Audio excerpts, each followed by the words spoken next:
September 26th, 2023 meeting of the Select Board to order. And we're on YouTube, on Zoom here in the Select Board room at Town Hall. We're also on channel 33 on Verizon and channel 22 on Comcast, RCTV. Just an overview. We'll have public comment and then Select Board liaison and town manager reports. At 7:30, we have a hearing on a change of manager for Anthony's Coal Fired Pizza. At 7:45, we'll discuss the Community Preservation Act with a guest speaker and a presentation from the Community Preservation Coalition. 8 o'clock, we'll get an update from our Cultural Council and their grant cycle for Mass Cultural Council funding, which is open currently. At 8:15, we'll discuss and vote on the food pantry, the Reading Food Pantry's request for additional funding from ARPA. At 8:45, we'll discuss a request by Jim Sullivan, who's our Recreation Administrator, to hold a second position with the town and discuss specifically the exemption from state ethics law, section 20B. At 9 o'clock, we'll vote on closing the warrant for the upcoming November town meeting. 9:30, we'll designate town manager as the town representative on the designer selection panel for the MSBA on the Killam School. And then, as always, we'll close the agenda tonight by discussing future agenda items and approving, I believe, 2 sets of meeting minutes. And I think we might have some folks both in the room and on Zoom who would like to comment. And so just as a reminder for those people, if you could please come up to the lectern and give your name and address and try to keep your comments to under 3 minutes. And before I turn it over to public comment, I just want to acknowledge something that, some news that we received last week. And we heard from our town manager, Fidel Maltez, that he is a finalist for the city manager position in Chelsea, Mass. Certainly mixed feelings about that. It's not great news for Reading, but we wish all the best to Fidel and his family regardless of the outcome, and we'll be addressing it accordingly and processing what we need to as we learn more. And so with that, I'd like to turn it over to any members of the public who are in the room who would like to speak. If you could raise your hand. Yes.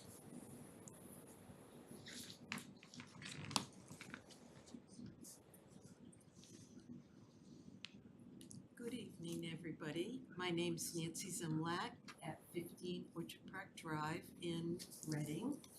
And I'm speaking on behalf of myself and Marilyn Chaplin, who is at Town Harbor Road, also in Reading. Both Marilyn and I are members of the 60-plus community here in Reading, and that is the focus of my topic tonight. And I do have some copies for people.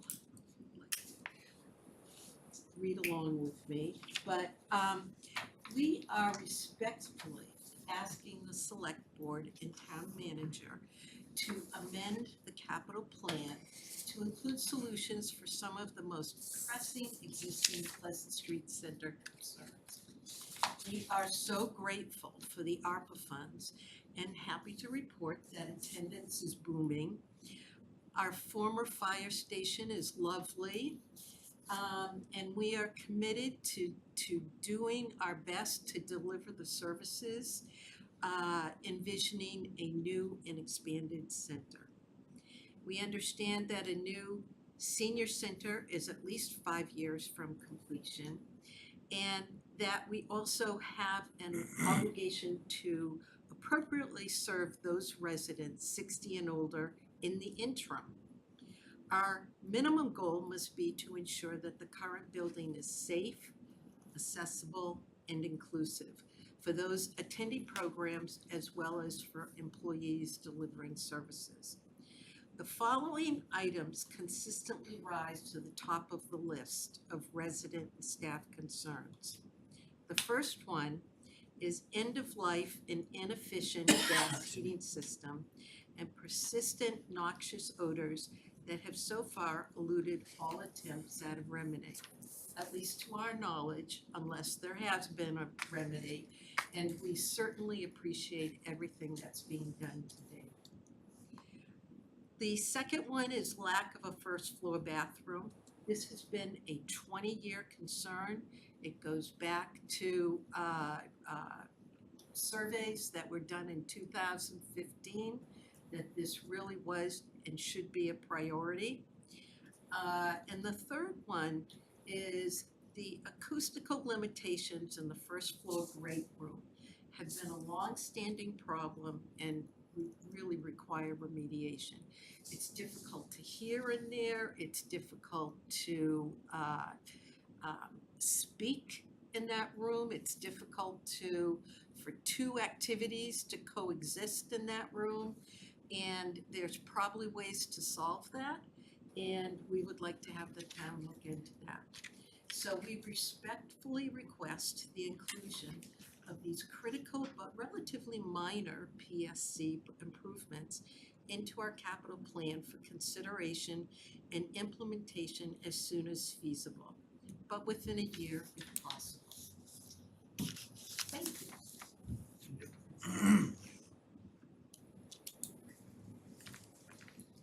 Any others in the room who would like to speak? Yes. Hi, Joe McHugh, 28 Middlesex Ave. And I am on the board of the Reading Pickleball Players Association, as you may have guessed. Oh, where's your equipment? Guests. We're asking today for your support for the citizens petition to fund pickleball courts in Simon's Way. As you may know, realizing the late date and urgency for courts in town, the town manager and several select board members suggested that the RPPA file a citizens petition, which was done and certified on September 20th. There's been some confusion as to whether pickleball courts were in the capital plan for FY24. Pickleball courts were in fact included in the capital project for the Birch Meadow Phase 2 plan. There is no doubt that pickleball is a high priority on the Reading residents' list of wants, and removing these courts and their costs from the conceptual plan, as well as the existing basic courts at Birch Meadow, would make it seem prudent that courts be prioritized at another, more suitable location. The ICE Authority has generously offered to allow these courts to be placed on what seems clear to be the only suitable location in town, on land of which they hold a long-term lease. This presents a unique opportunity to address this dire need now, and may just require a side letter to the current lease. We are proposing the construction of interim courts that would allow the RFI for Simmons Way property to move forward unaffected. This is a very simple and cost-effective plan. A revolving account with funds provided by the ICE Authority and designated for recreation can fund the town's portion of this project with no need for the use of free cash or the town's budget. The construction costs for these safe, playable, but simple courts will likely run between $150,000 and $170,000. An additional $16,000 in funding provided by the RPPA, roughly 10% of the town's burden, for portable nets, interior fencing, benches, and storage. The maintenance costs for the first 10 years' life of these courts should be negligible. Upon approval for this site, the RPPA will immediately ramp up our funding efforts so that in time, should these courts become approved to become permanent, we will be ready to provide the necessary funding for that simple conversion, adding additional fencing and lighting. The argument made by those who oppose these interim courts is that they will adversely affect the RFI for Simon's Way. The fact that they are interim and will consist simply of 2 lengths of fence with pavement negates that argument. There is no reason these interim courts should need to be considered in the RFI any more than the existing parking lot would need consideration.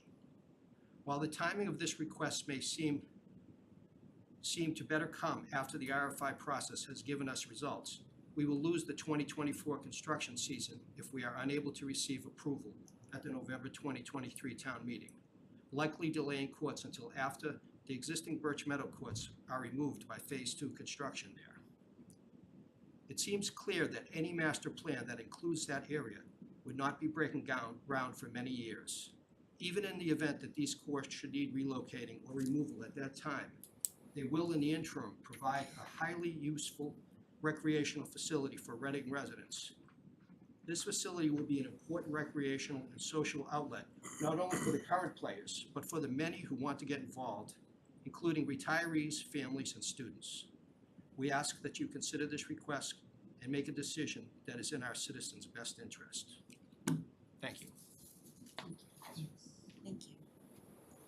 Any others in the room who would like to comment? Okay, then Caitlin on Zoom, are there any commenters? No one raising their hand. Okay, thank you. With that, let's go to select board liaison reports. Karen, let's start with you. Okay, sure. So I attended the financial forum last week. First financial forum of the fall, so we are well underway. I also was able to attend the second trash card forum, hosted by the town manager, and I'd say there were good 30-40 people between the online and in person, so that's good to see. I mean, I think that's a good attendance for a typical meeting, so good job, it was well done. Slides are very easy to understand, so we look forward to hearing more. And I was also able to attend a second visit, well, this was a virtual visit of the Black Earth composting folks. The first visit was in person, I think, so we were able to have a member of the Climate Advisory Committee there, a couple of our Reading compost leads in town, and staff, DPW, and Phil and myself. So that was really good. We were able to hear an update. What's going on with Lexington, what's going on with Watertown, what has Newton experienced, you know, what are the options we have for encouraging this curbside composting, because part of this decision is educating ourselves and educating the community that the DEP is banning organics from trash in 2025 or 2030. One of those dates not too distant in the future. So Black Earth Compost is one firm that could potentially offer us an opportunity as a community to get ahead of this. What my previous statement means is that everybody's gonna have to start looking at curbside composting, because you won't be able to throw your banana peels in the trash, to be quite blunt. So it's really helpful that we already have a relationship with them, and we got an update on how other rollouts are going, and so I believe Fidel is gonna follow up and invite them to come and talk to us and kind of cover similar points, so you all can be up to speed. So that'd be great. It was a great meeting. They're wonderful. Okay. So RMLD in Burbank, just to follow up on a meeting we had in the May, I am trying to follow up on status of the roof design and solar discussions and our ability to leverage the Inflation Reduction Act and get tax credit. So that's on, I don't have facts yet, so we will get on that. They have gotten pretty far in the process, and so yeah, they just need to update us, so I'll come back to the board with that update next time. Apologize. And then, let's see, specifically with the Reading Ice Arena Authority, I continue to ask about the scheduling for the annual meeting. I would very much like to attend. The select board did receive one set of minutes today from June. I don't believe we received minutes from March when you attended. I don't recall, but I have not been able to attend a meeting yet, so I am looking forward to that opportunity. And I also had the opportunity to attend the Town Forest celebration last Saturday. Would have been nicer if it was a sunny day, but I appreciate all those residents who made that happen.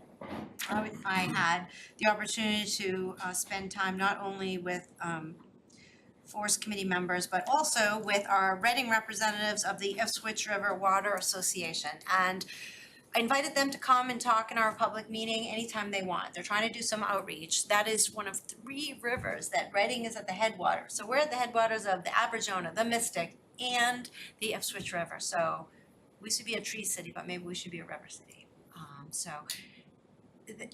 that would be great. The Ipswich River downstream of us, where people are still taking a lot of water out, is still having challenges. And part of the questions that they are asking are, you know, what kind of facilities might this organization be able to provide? Whether it's like better access to kayaking or canoeing, and you know, this year especially with the water levels up, it's a good year for that. So I think we can expect to hear from them. I checked in with Representative Haggerty as to regards to the letter that our delegation was kind enough to send to DOER asking for guidance sooner rather than later on green communities. What he told me is that the delegation is in the process of scheduling a meeting with DOER. So he's gonna get back to us, so they're still continuing to follow, which is wonderful. Just as an aside, I had the opportunity to visit the Pleasant Street Center this week. I hadn't gotten a tour of some of the mechanicals before, but this time I got to see the water heater, which was pretty new and dust-free.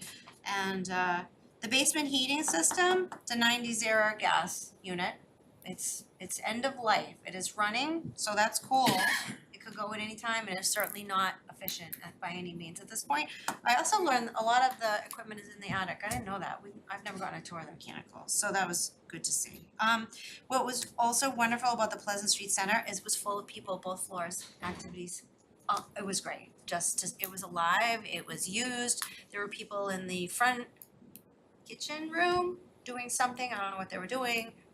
There was another group meeting at the top of the stairs, and the big room was being used. So that's the most full I've ever seen it. So, and they just had lunch and they seemed pretty happy about that. So that was great. And I did check out the bathroom on the second floor because I hadn't seen it in a while. And it is a generous size, and it does appear big enough to get walkers through there.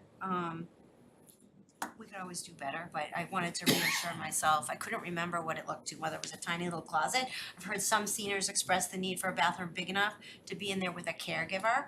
I think they could do that. Now, I don't, there's no button, so I don't know if you can navigate that with a wheelchair. I don't know if we're required to. I've never really thought about that for bathrooms in general, but definitely seemed like you could get in there with a walking type device or crutches. And, okay, that's it. Thank you. Thanks, Karen. Carlo? Okie dokie. Not that much. I wasn't able to attend the beer garden, so hopefully the beer garden went well Aw. on Saturday. Yeah. 5K right before that. My wife ran that, so some of the family was part of it. And yesterday, we did have an RFI respondent from the Simon's Way Exploratory Committee come walk the property at Simon's Way. Chuck was there, I was there, Fidel was there, it was Boston Sports Institute, and Carl McFadden was there. So we met in the ice arena, we talked about the rink and the operations of the rink, and then we walked the property, and you know, they seem interested. It's just a matter of, you know, the public process and how long it's gonna take, but a key component of them moving forward is gonna be probably to utilize that back parking lot. That's kind of can they get access to that? It's because they're gonna need a lot of parking. Some of their facilities have like 300 spots. So parking is, you know, gonna be a challenge, or could be a challenge, but and that was it. And then we're meeting, the Simon's Way Committee is meeting next week to talk with have Stephen present and the RPPA present, so we can kind of talk about that as a group before town meeting. And that's all I have. Thanks. Thanks, Carlo. Mark? Thank you, Jackie. So a couple things. The Oktoberfest was a lot of fun. I want to call out Ben Cares, who did a really nice job. The weather was less than cooperative, but people seemed to have fun. It's really family oriented. It was really very, very nice. Music, a lot of different choices. And it was great. People were having a lot of fun. So I think that's great. I think keeping people in the town of Reading to have fun is wonderful. Recalc will be meeting this week to try to create a consolidated list of questions to learn about both best practices and current practices, and hopefully they're similar, on programming with a focus on younger seniors, on financing of operations, and on transportation. The COA met last week, but I was not able to attend. I know the focus was on communications, but I will need to follow up at the next meeting because I don't know exactly what was discussed at that one, so shame on me, but I'll get back to that one. Financial Forum, I think, was really good and informative with a lot of information. I know that many of us were there and that worked out great. And that's it. Thanks, Mark. Chris? Thanks, Jackie. I made the trifecta on Saturday with the rain, and so did my little one. So we did manage to get to the Town Forest Appreciation Day. I guess the only time that I've never recorded something before turns out to be one of the more, well put on presentation by the Mystic River, sorry, not Mystic River, Karen brought it up. Ipswich River Watershed Association had their model of how, so my daughter participated in it with putting sugar around all this little farm thing and the streets and everything, and then you spray some water on it, all goes into the water, into the river that's over there. So it would have been a great presentation for me to record, but alas, it didn't happen. But it still, it kind of showed that just because you have a farm, half mile away, doesn't mean it doesn't end up in the river, you know what I mean, when it rains and all that. So after that, I went to the Fitness Within Operation Heal 5K that they had. I didn't participate because I'm out of breath just from talking. But I did see Carlo's wife was there running. The Reading Fire Department had, I believe, 5 firefighters run it in full gear, which I have no idea how they made it around the block, let alone a 5K. So it's good to see that, a lot of people came out for that event, which then spilled over into the beer garden as well. I expected to show up at 2:30 and it'd be a ghost town, and surprisingly it was tons of people there. Like, apparently beer in September just brings the community together. Like Mark said, a bunch of families as well with kids there. And I guess one more thing to point out, with all these events that have been put on over the course of the year, there hasn't been a single incident regarding any of the alcohol or any kind of, malfeasance, altercations going on because of it. So it's good to see that everyone that's, putting on these events and helping with them is ensuring that it's safe and everyone, just does what they're, supposed to, and everyone goes home happy. So that was that with those 3 events over Saturday. And then the school committee met. They had the introductions of their new director of RISE, Kerry Wilcox, the new principal of Killam, which was Lindsay Fulton. She started in August 1st over at Killam. Jessica Callanan, as you know, she's the interim principal at the high school. And then Derek Pinto was the director of finance operations as well, so he was introduced during that meeting, as well as a bunch of other assistant principals and whatnot that the district has hired. So I think that we're in good hands based off all the presentations that everybody gave, their backgrounds and everything. So far so good with this school year. Thanks, Chris. Just 2 quick updates from me. First, the Board of Health discussed the community health needs assessment that was funded, I think, in part by ARPA funds. The survey for that went out, I believe, last week and is out for 6 weeks on the town website, on social media. The board hopes to have results back from the consultant on that study. They're also doing focus groups. The last one that we've had in our town was back in 2015, and certainly a lot of public health events and learning since then. So we look forward to hearing about those results in January. And then just an item for the calendar, next week is Reading's new resident open house, which is Wednesday, October 3rd from 5 to 7 p.m. Nope, wait, sorry about that. That's October Wednesday, October 4th. I just looked at it, hold on. I have it as the third. Yes, Tuesday, October Third, third. Tuesday. 5 Sorry, o'clock it Tuesday. starts. Tuesday, Okay. October third, from 5 to 7 Okay. at the public library. So thank you to the volunteers and staff who make that possible. And so Fidel, town manager report. Thank you. I want to start with two good news. The one small one and one huge one. We received news that we received a $25 grant from the state. Wait, 25,000. 25,000. Small one. Bucks. That's a small one. $25,000. From the Massachusetts Downtown Initiative. And then the big news is that we received news from the state that we received a $2.6 million Mass Works grant. That is a grant that we applied for in early summertime. It was the effort of our economic development director, our engineering staff, and our planning staff. That is going to partially fund the roadway improvements on Haven Street. We have a $4 million placeholder in the capital plan for debt that will likely go to a town meeting in April. With this additional $2.6 million, that gives us $6.6 million in funding for the project.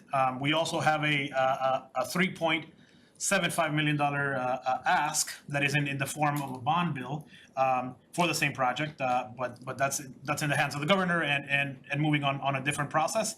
I wanted to update the board. I saw a few posts on Facebook regarding Birch Meadow and the status of construction. We have held almost daily meetings now with the contractor, and what they tell us essentially is that this summer has been not very friendly to construction. That the contractor has lost 30 days in rain days, as you saw yesterday, and as you saw a few days last week. And essentially what they share is that it's not just when it rains. It's essentially a day after the rain. It's wet, messy, and the water has to be pumped out of the site, so they also lose a day after that. However, they still committed to holding the original schedule, the schedule that I presented to the select board at our last meeting, of getting the project completed by the end of October. They stated that by the end of next week, we should be seeing a lot more. By the end of next week, we should be seeing a lot more traction, I guess, in terms of like what's visible. Right now, there's a lot of construction happening in the structure, in the building. We should see a lot of paving going down in the walkways, and paving going down in the parking lot. So I'm hopeful, knock on wood, that a rain stays away for the next 30 days and gives them a good work environment. We will continue talking to them, but as of this afternoon, they have committed to the end of October as a completion date. I also, on social media, we announced that because of the delay in delivery of the kiosks, we will be pushing the implementation date until, what we're saying is January-ish. So we don't want to say a firm date because obviously it is weather dependent. If there is a large snowstorm, we want to have that date be a little flexible. We will continue updating our downtown businesses and everyone on social media on the date. But just to confirm that the implementation of the kiosks will not be taking place in October. Finally, as a follow-up to the trash forum, one of the main takeaways was that there was a lot of questions about the RFID tag in the barrel. I communicated to the select board as well as a few members of that came to visit on the trash forum that we will be going with no RFID on the trash barrels. So the RFID, if town meeting approves the barrels, we will not be having RFID chips in the barrels. that I confirmed it with the hauler, and I confirmed it with the provider, the trash company Toter, that it is not a requirement for them. In fact, North Andover just rolled out barrels the past month, and they did not have RFIDs on them. So it's optional to the town. We talked internally. I spoken with the select board members, and there is no concern with not having RFID tags in the barrel. So again, just say it again. There will not be RFID tags in the barrels, if it's approved by town meeting, of course. We will also have a lunch and learn at the senior center, October 4th, for lunch. So anyone who is interested in hearing more about trash, please come on by. It's mostly geared towards seniors in terms of having them touch the barrel, maneuver the barrel. And finally, we are, now that everyone on the Charter Review Committee has been appointed, we will kick off tomorrow. Our meeting will be at 6 p.m. tomorrow here in this room, and it will kick off the 10-year Charter Review process. Our meeting tomorrow at 6 p.m. and the main agenda item is to select a chair and a vice chair for that committee. Thank you. Jackie, one quick thing, please. Yes. So I unfortunately learned from Ben that I think I have the name right, the Common District Meeting House restaurant that was supposed to open is not gonna happen. And so if anyone out there wants to open a restaurant, it's partially built out. It is a commercial condo that is for sale. I do not know who has the listing, but that is unfortunate that 2+ years have gone by. And I don't know the story behind it, but we got that news this week that that's not gonna be opening anytime soon, and the condo is up for sale. So if anyone out there is in the restaurant business or something else, doesn't have to be a restaurant, but Can I talk about my listing too? I don't have a listing. I know. All right, thank you. So, I'm sorry, a quick question, and I am sorry for laughing. Not a question, I wanna follow up, the rain delays that we have had, for this project, Birch Meadow, have also been affected, Mount Soames. I met with, that team over there and they've been extremely frustrated. I didn't talk to them about dates or anything, but I just wanna let you guys know that project as well, and wait, but also delayed, sorry. sure, yes. Fidel, just to clarify, so the barrels, no RFID tags, however, they have to be the town barrels is what will be collected, is that correct? That is, that part of the proposal has not changed. The what is going before town meeting, it is to issue one trash barrel and one recycle barrel, town issued trash barrel and one trash issued recycle barrel. That has not changed, with no RFID tags in them. Thank you. Okay, Chris. Thank you, Jackie. So the RFID tags that are in the barrels, Bill, now how much are we going to save now that they're not in the barrels? 74 cents per barrel. 74 cents per barrel. So what is that in total? $10. $16,000? No, I mean, it's Significant, I'd say it's significant, I mean, significant that is gonna change the article, but it's it is significant. And then any other feedback, I guess. I guess if we went with the barrels, like you're mentioning, the second barrel optional throwing away things we can still kind of deal with after the fact. Like I brought up at the trash forum about the big sticker thing that some communities are doing. We can still explore that after the fact, because no matter what town meeting has to approve the barrels to begin with, it's the optional not throwing away your good barrels, and that's still the stickling point. But I can bring it up during the warrant, I guess. But it's good to see at least we're saving some money from Absolutely. the thing. Okay, so Fidel and Caitlin, are we ready for the hearing? Do we have our applicant?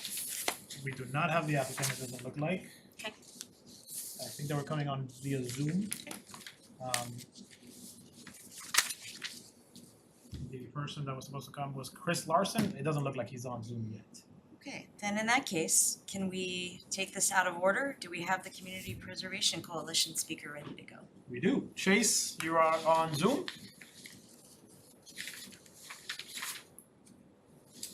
Hi, folks. Can you hear me all right? yep, yes.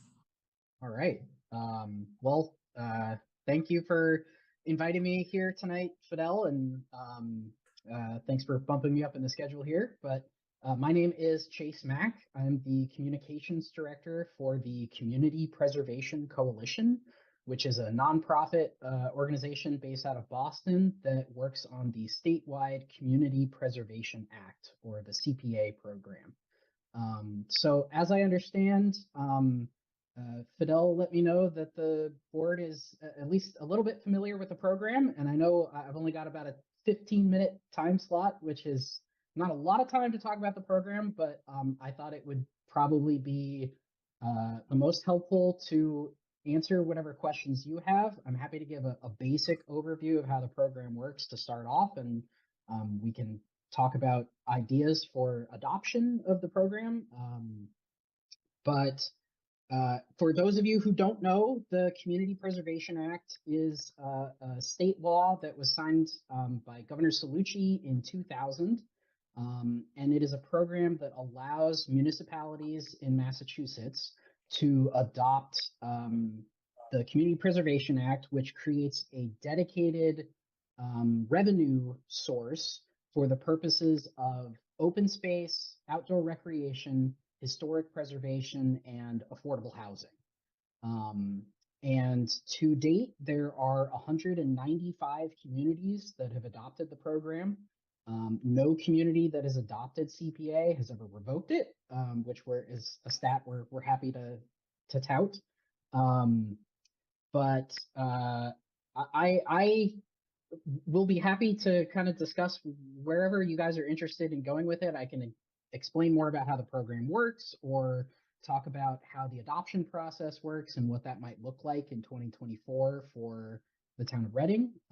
But I'm happy to kind of follow your lead for anyone who wants to come up with a question. Yeah, so I think that it would be helpful. To at least take a look at the slides, starting at page, starting at page 11 in the select board packet. We do have some familiarity with it, and thank you for that background in terms of the uses. But I'd like to understand, I think it'd be helpful to understand a little bit about the fund, what it allows us to do, what options we have for, for amounts. This is not the same, it's a little different than what we have in the packet, which is fine, but it'd be helpful, Chase, to have a 5-minute background on the fund and your recommended next steps before we open it up to discussion. Thanks. Sure. So you probably scroll down to slide 9 in the presentation. That's probably a good place to start with this. It's the one that's basics of CPA, the revenue sources. Yeah, so the way that the CPA program works is communities that adopt the program adopt a CPA surcharge of up to 3% on local property tax bills. And I have a slide that kind of breaks down how that works. And that's where the majority of the revenue comes from for municipalities, is that local CPA surcharge. But every community that adopts the CPA program is also receives an annual distribution from the statewide CPA Trust Fund, which is a true trust fund that was established back at the beginning of the program. The CPA program is the only thing that trust fund is utilized for, and communities receive a percentage of what they raise at the local level, which varies year to year. So, for example, last year, the base match that all CPA communities received was 38.5%, which means whatever communities raised from that local surcharge, the state matched it 38.5%. So if a community raised $100,000 at the local level, they received a check for $38,500 from the state to supplement those local funds. And communities decide what level that surcharge is, as well as there's a slide coming up that there's several exemptions that are available for communities to adopt. But here, yep, so the surcharge levels, it can go up to 3%, and there are quite a lot of communities that do have that full 3% level, but the vast majority of them adopted CPA in the first few years of the program. It's very difficult to pass at 3% these days. It's just kind of a steep cost. Voters, are kind of squeamish once the numbers start getting that high. But from what we've seen, 1% or 1.5% seems to be the sweet spot where the town is still generating enough revenue to make it a worthwhile investment, but it's not hitting taxpayers, to a significant enough degree that they don't agree to vote for it to adopt. And that sweet spot, that's kind of what we tell folks to aim for as far as the average annual taxpayer cost. I think you can toggle down to the next slide, and I think it's the exemptions. Yeah, so these are the exemptions that are available to communities. We recommend almost universally for communities to adopt the first three. So you can completely exempt the first $100,000 of residential property value, the first $100,000 of commercial property value, and there's also a full exemption available for low income families and individuals or low and moderate income seniors. And then that last exemption is for communities with a split tax rate where they have the option to completely exempt commercial properties. And I think if we want to go down one more slide, here's the breakdown of how that surcharge works. So in this example, a community has a 1% CPA surcharge. In this example, their assessed home value is north of $400,000. This community has the exemption for the first $100,000, so it's only considering the $316,000. They have a tax rate of 15.38%.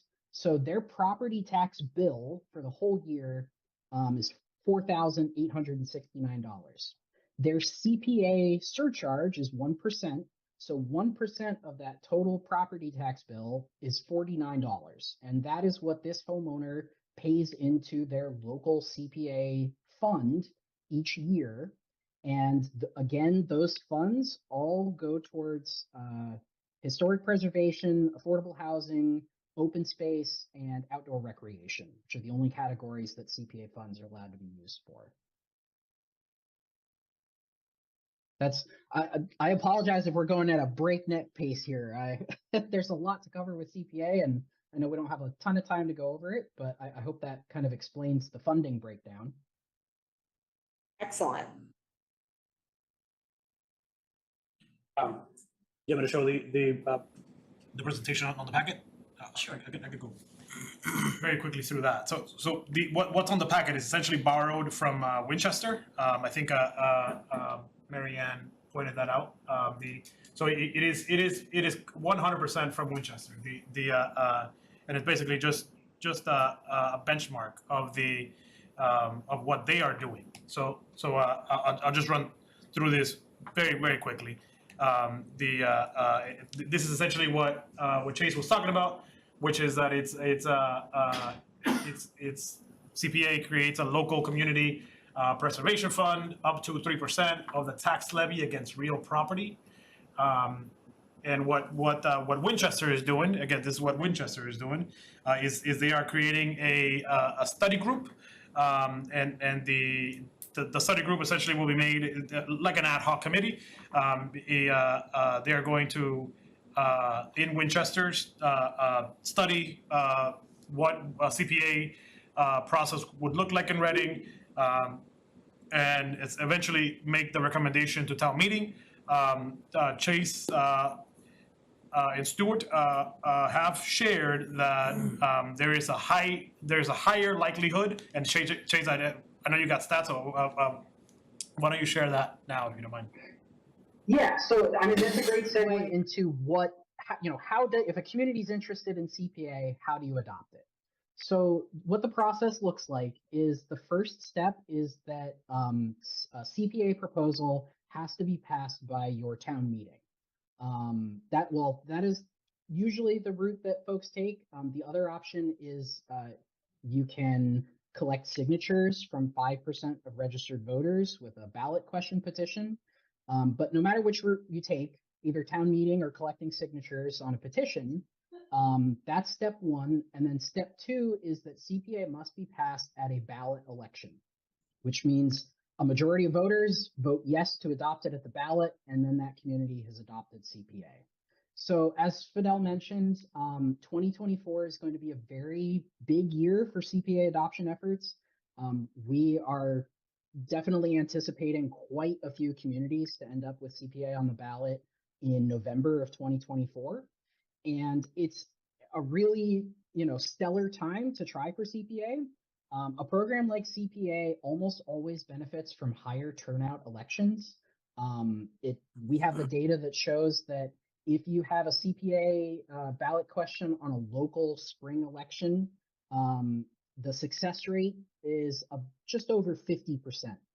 But when you move to a presidential election, like we'll have in November of 2024, the success rate for those ballot attempts jumps up to above 80%. So this is a big reason why we've been getting contacted by a lot of communities, including yours, interested in CPA and how it works, because 2024 is going to be the prime time to attempt to adopt, because we only get presidential elections every 4 years. State elections, again, benefit from that higher turnout, but not quite to the same degree that the presidential elections do.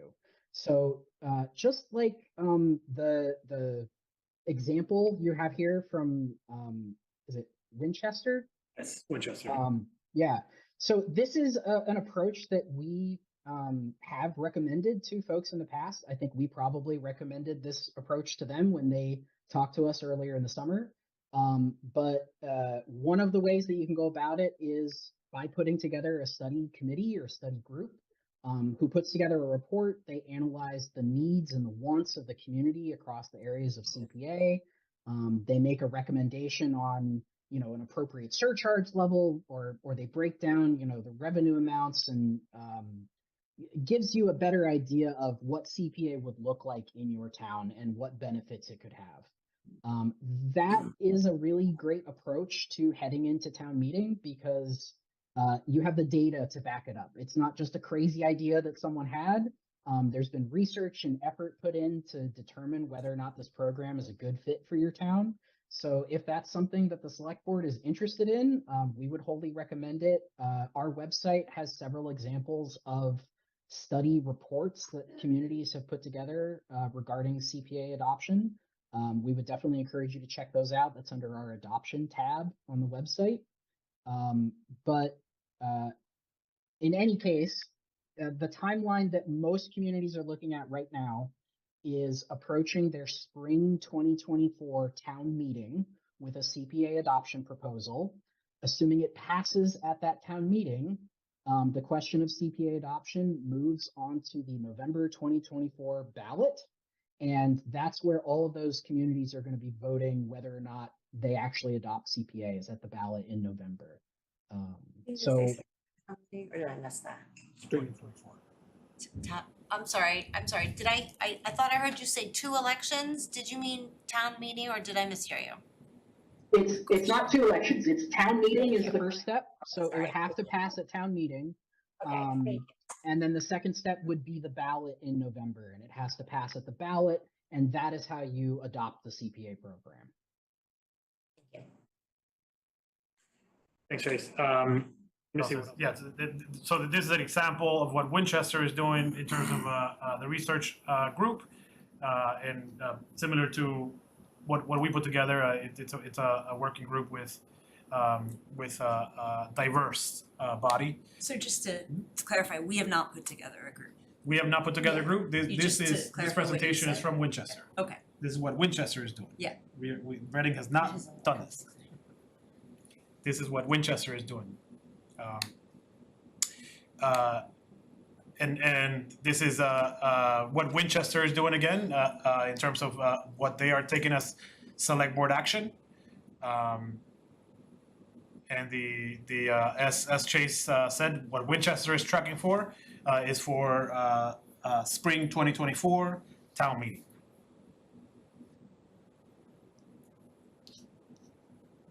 So any questions about, I mean, I can dig into a lot of different areas. CPA It's a really interesting program. I've been working at the coalition for about 8 years.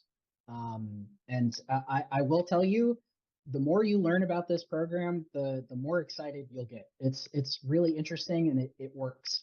There's a reason that 195 communities have adopted it and no one's ever revoked it, because once communities have CPA, they're very reluctant to let it go. It does a lot of great work, and because it is restricted to those 4 areas, and I will also say those 4 areas, we some folks question, why is it housing and historic preservation and open space?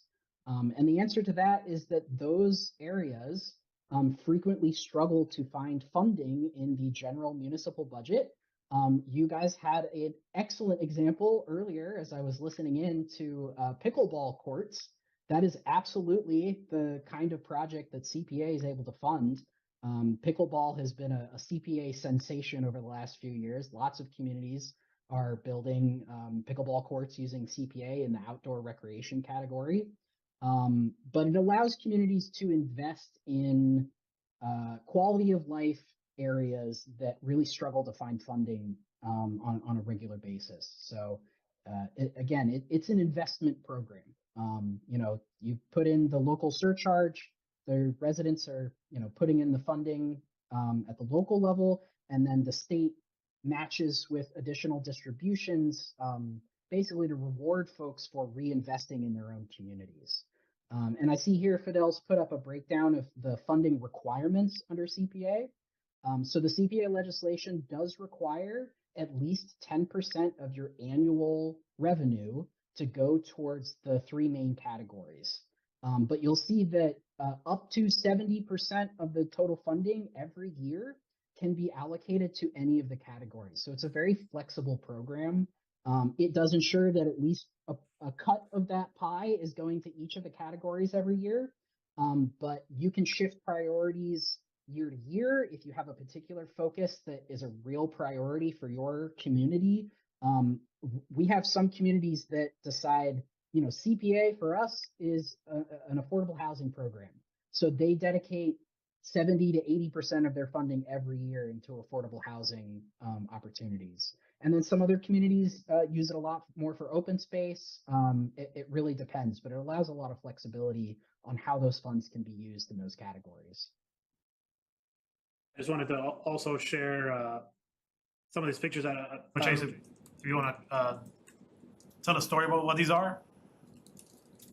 If our executive director was here, who has forgotten more about CPA than most people learn their entire lives, he could rattle off what every single project in every single one of these photos is.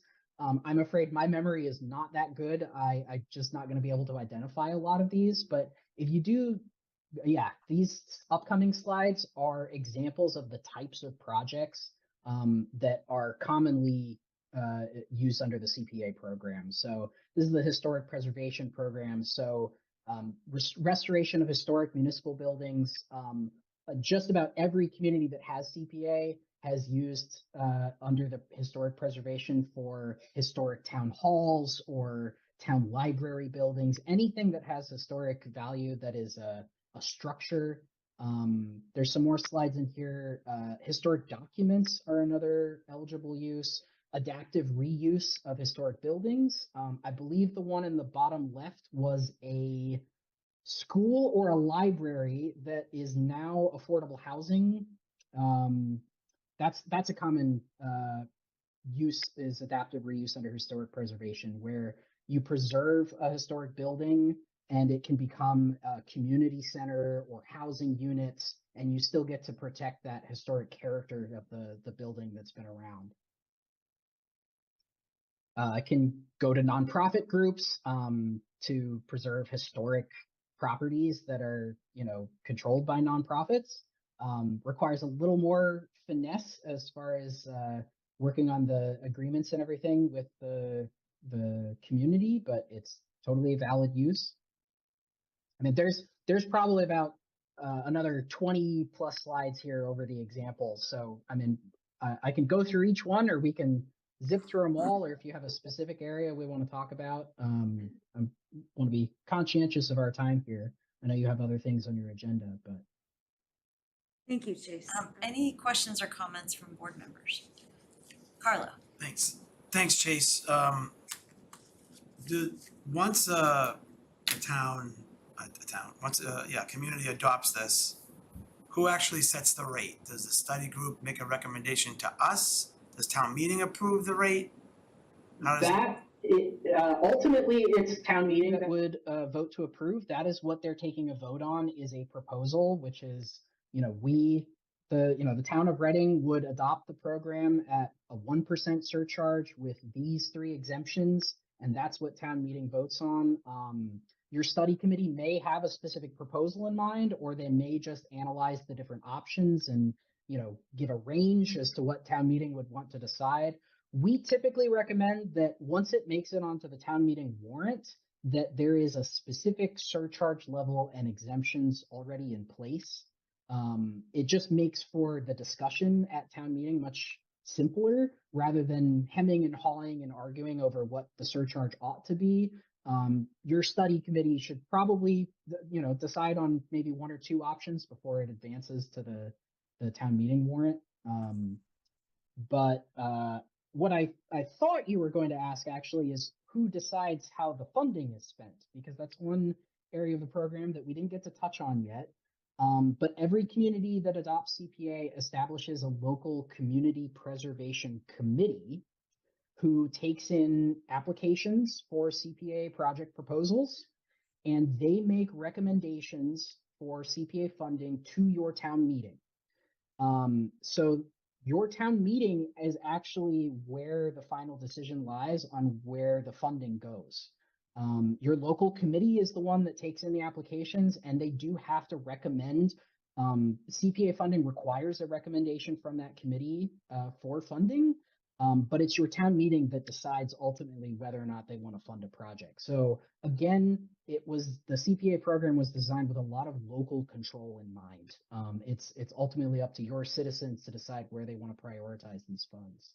Oh, thank you. So I guess a follow-up question would be, if we set, town meeting agrees at 1%, a 1% tax, and then 2 years from now, we want to go to 1.5%, do we have to go through a town meeting and a ballot question again? Correct. So communities are able to increase or decrease their surcharge level at any time, as well as change what exemptions you have. But it does require that same process that I described for adoption. So it would have to go through town meeting and then pass at a ballot election.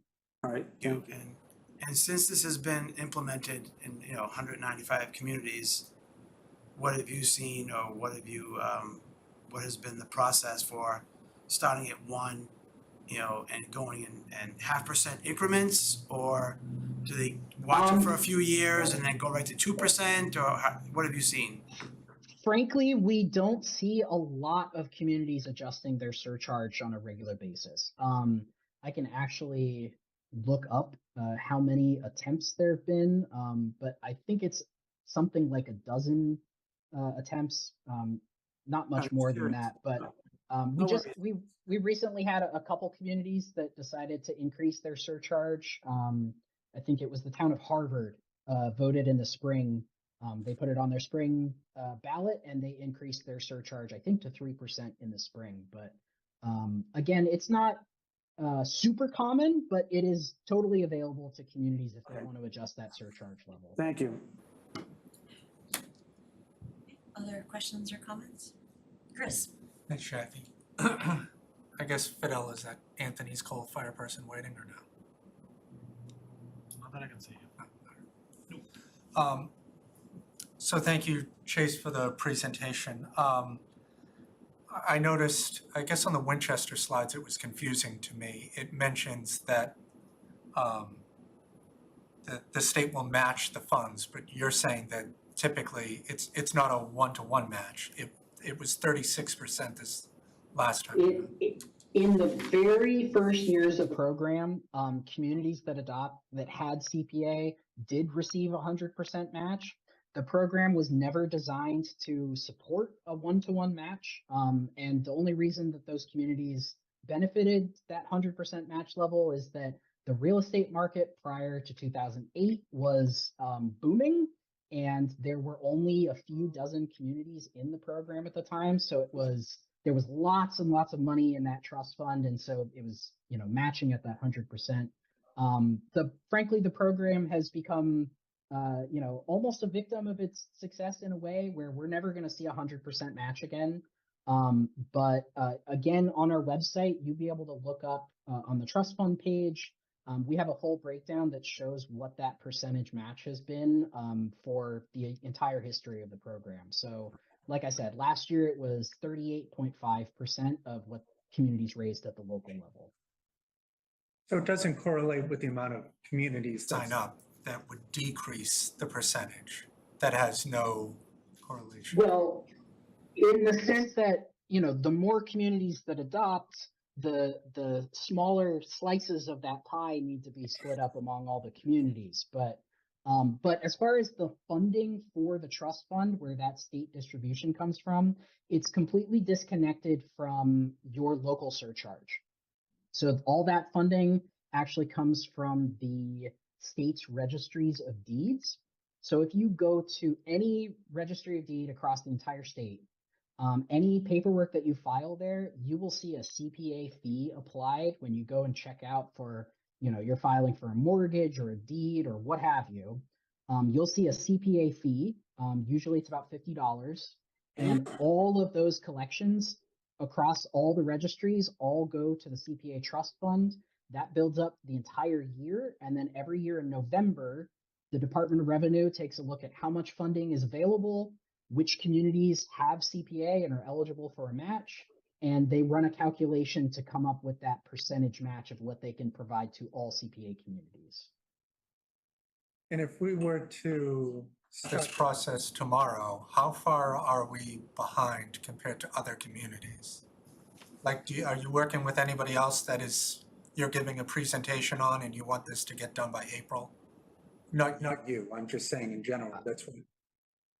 Well, Town meeting to be on the ballot in November. Oh, you mean as far as the town of Reading being behind on building a campaign?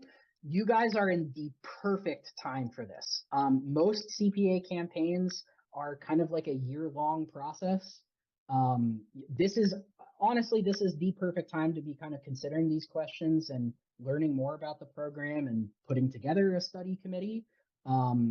Because typically, the one thing that you'll have to consider is that after assuming your town meeting next spring were to pass CPA, the select board wouldn't be able to run a campaign on it. It would have to be local citizens. And CPA is the kind of program that really does need that kind of local grassroots support of folks going out and educating residents and mounting a campaign. So that is something that you'll need to consider, is that, are there local champions that would be energized enough to want to push this forward in town?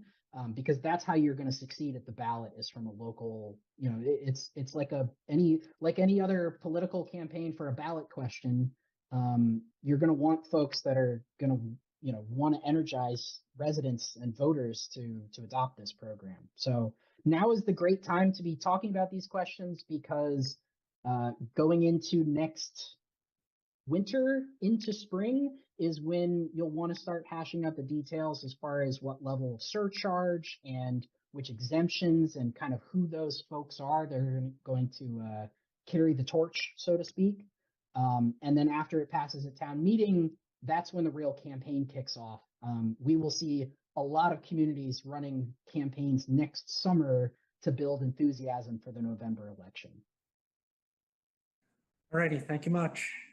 Mark? Thank you, Jackie. Thanks, Chase, for going through this. Just a couple of thoughts actually a question for you and then for Ruth. So many communities are now engaged in the MBTA Communities Program, which is going to have a big impact on housing. And I'm wondering if these funds some of it might be allocated toward that activity. So let me take a step back before I finish. So net, right? We can invest our money right now. We can get 5% interest, or we can, raise more borrowing. Right now, this is returning last year 38.5% for every for every amount of money that's in there. So it's growing dramatically by itself, much more than we could earn by investing it ourselves, let's say. And at the same time, we know that we have a number of things that are a priority on our list. We have an affordable housing trust that we weren't quite sure how to fund yet, and maybe this is a really good idea in terms of how to get that started.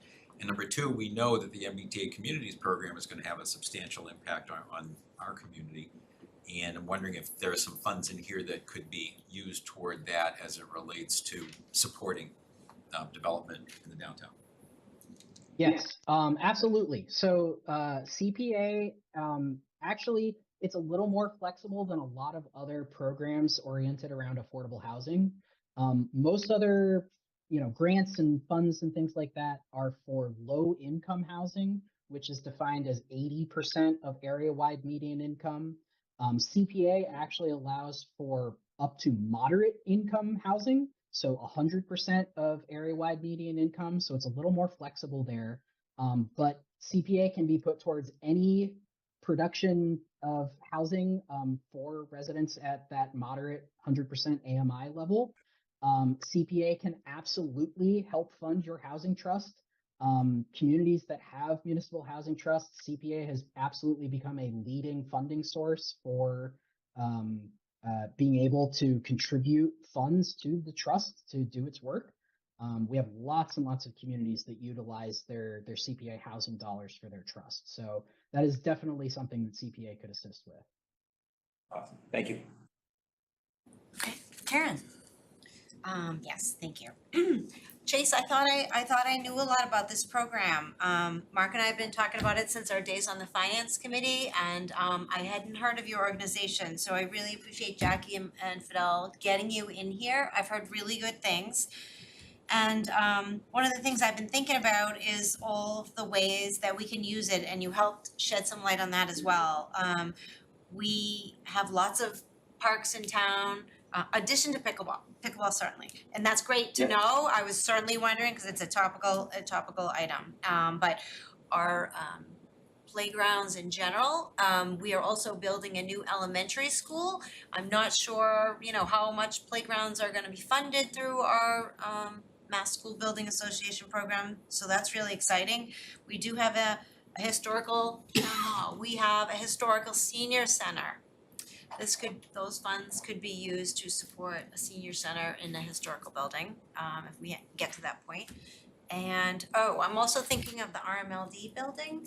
That is a historical building, that gorgeous building that we don't know what to do with. I don't know if it's big enough for pickleball courts, but, I'm really excited about this opportunity, and thank you for bringing us up to date. I appreciate that. Of course. And Chase, I know you had talked a little bit about the fact that the program was closer to 1-to-1 when it first started, and that last year the match from the state was 38.5%. Do you have any recent historical info on how that 38% compares to other recent years? I mean, is it kind of steadily, is that percentage state match kind of just steadily decreasing year to year? It varies because there's a lot of different factors that determine the total funding that it ends up in the trust fund. Because as you can imagine, it's tied closely to the real estate market, because the more mortgages and things that are being filed, the more funding is being generated. So unfortunately, that means that we're looking at a down year this year for the trust fund due to the rising interest rates and ballooning housing costs. There's been a lot less activity at the registries. So based on our calculations, we're looking at probably a 20% match this November for current communities. But looking back at the last several years, as I said, last year the match was 38.5%. The year before that, it was 43.8%. And the year before that, it was 28.6%. So like I said, it's based on the real estate market. One of the things our organization does is we work with the legislature at the State House to try to get additional funding for the trust fund, usually from state budget surplus funding.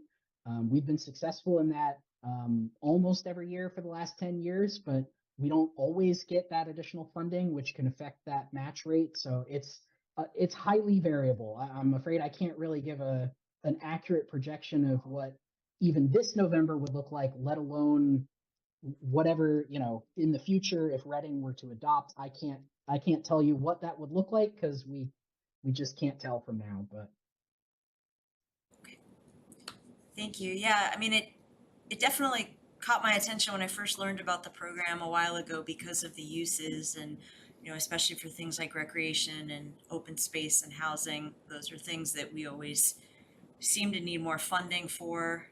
So it's helpful to understand a little bit more about the process, what some of our peer communities are doing. So unless anyone else on the board has additional questions or comments, I'd like to thank you, Chase, for joining us tonight. yeah, thank you for having me. And I would highly encourage the select board and anyone else who's watching in, if you're interested. The coalition's website is at communitypreservation.org. And you won't find, because the state, it's a state program, but because each of these individual CPA programs is handled at the local level, there's no state agency that oversees CPA. So we kind of fill in that gap and provide educational materials and resources. So if there's anything you want to learn about CPA, you will probably be able to find it at communitypreservation.org. And if you do have any questions as you guys kind of consider options for 2024, feel free to get in touch and we're happy to help. Okay, thanks again. Thank you. Thanks, Chase. Thanks. Thank Thanks. Thank you. And so if Anthony's is still not here, we'll move on to Brian Kimmerer and the Cultural Council, and Fidel or Caitlin, if you could please pull up, starting at page 17 of the packet. So point of information, just wondering. Ms. Caitlin, if you could, please. I'll ask you next. Yeah, she's getting it. Is it a CPA or It's a cultural? procedural thing. Oh, Go ahead. I don't, procedurally, I don't recall the last time, whatever, someone didn't show up for their hearing. So procedurally, how long would we keep doing this? Or should we just I think have we the hearing continue the without the hearing. person? Oh, we could do that, but we could continue the hearing to your next meeting, and then we've done that before. Basically, we continue the hearing until the next meeting. So we'd have to open it to do that, right? Procedurally, that's a very interesting We question. should open it to continue it, otherwise we could just conceivably reschedule it, I think. Oh, sure. Somebody answers that one, but yeah. So is there consensus to open it, to continue it to the next? Sure. Okay. Yeah. Motion to, oh, okay, You gotta read it? well, Do you have to read it? okay, it's never coming to talk to us again. Okay, so you wanna not go ahead with this and you wanna do So, this first? Brian, we have to Sorry. continue a liquor license, because the license applicant has not shown up. So if you'll just give us a couple of minutes. I'm Thank sorry. you. Okay. All right, move to, so I have to read the statement, the legal notice? All right, thank you. All right, to the inhabitants of the town of Reading, please take notice that the select board of the town of Reading will hold a public hearing on September 26th, 2023 at 7 p.m. in the select board meeting room at Town Hall, 16 Lowell Street, Reading, Mass. Or also available remotely on Zoom to act on a change of manager application for an annual all alcohol restaurant license for Anthony's Cold Fired Pizza of Reading LLC, located at 48 Walker's Brook Drive, Reading, Mass. A copy of the proposed documents regarding this topic will be in the select board packet on the website at www.readingmass.gov. All interested parties are invited to attend the hearing in person or remotely via Zoom, or may submit their comments in writing or by email prior to 6 p.m. on September 26, 2023 to townmanager@ci.reading.ma.us by order of Fidel Maltez, Town Manager. Okay, thanks, Karen.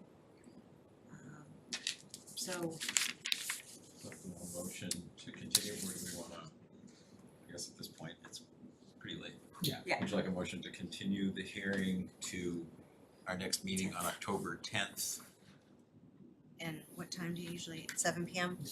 7 p.m. Yeah. So moved. thanks, Carlo. Second? Second. Thanks, Mark. All those in favor, raise your hands. Opposed, we're 5-0. Good, so the motion is, or the hearing is continued to October 10th. So Brian, thank you. Back to you. Okay, I'm Brian Kimmer, and I'm Chair of the Cultural Council. And what I'm here tonight is to present a brief summary of what we did in the previous session. First thing I wanted to mention was we lost our treasurer in January, Kathy. She was a hard worker, and we all enjoyed working with her. She passed away this morning, and we wanted to mention her in the presentation. Next slide, please. Okay, this is the fiscal 23 funding that we just went through. We were given 12,200 from the Massachusetts Council and 8,000 from the town. And we had 4,213 from interest that had accrued. And also rollovers if the anybody doesn't actually do their event, we have to funds over and allocate them the next year. We're expected to spend everything. So we had $24,413 to hand out, which we granted to 26 cultural events. Next slide. Okay, these two slides list what those events were. It's quite a diverse group. I won't read them. If you go down to the link there at the bottom, it's takes you out to the Massachusetts page where they actually list all these plus the amounts that were granted. Next slide. This year, we finally rebooted our outreach reception. Every year we're required to do outreach to the community to find out what the community wants us to spend the funds on. And we had been shut down on our reception for the COVID for quite a while, since I believe 2018. So we rebooted that. We had a good turnout. We did it at Pleasant Street Center on May 8th. And we had a slideshow that Steve put together. This is the Steve Theodoritis, which is out at our Linktree site, which he put together. So we had many, many slides of previous events that we had funded over the years. Next slide, please.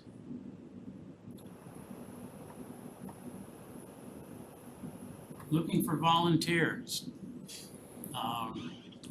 We are losing some members, and we actually have a mandated term limit on the Cultural Council of 2 terms. So after 6 years, you're out. And we need to backfill those members, especially looking for a treasurer. We lost Kathy, we lost our treasurer. I have been doing that work.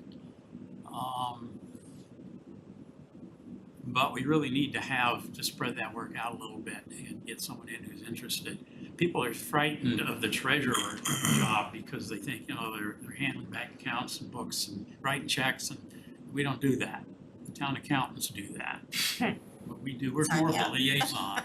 We herd the cats. And the cats bring us their reimbursement requests, and we pass them to the accountants, and then the accountants do the actual bookkeeping. So it's not as scary as it sounds when you say it. People don't want to pick that job up for something. They don't want to handle money.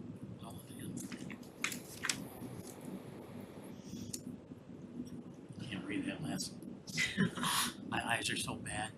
Here, yeah. Liaison. Oh, not Mark's. Just saying that it's more of a liaison. We are still a reimbursement cultural council, which means that the organizations, individuals put on their own event and we reimburse whatever granted funds. The state has a direct pay version of this where you can just give them the money, but we haven't switched to that yet. So we have to apply. Next slide, please. This is the cycle that we are currently in, fiscal year 24. We opened up September 1 with the applications, and they close on October 17th. It's all online now, so there's no swap in that. midnight on the 17th, it shuts off. It's worthless.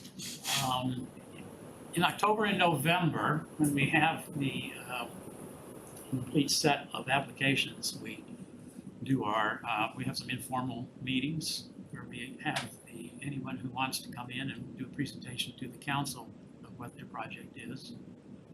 We can ask them questions, they can ask us questions, find out more about these. And then in November, December, we deliberate on the grants, come up with the amounts and once we want to fund. And then in January, the letters go out with the decisions. That's the basic high-level view of our schedule this year. Next slide, please.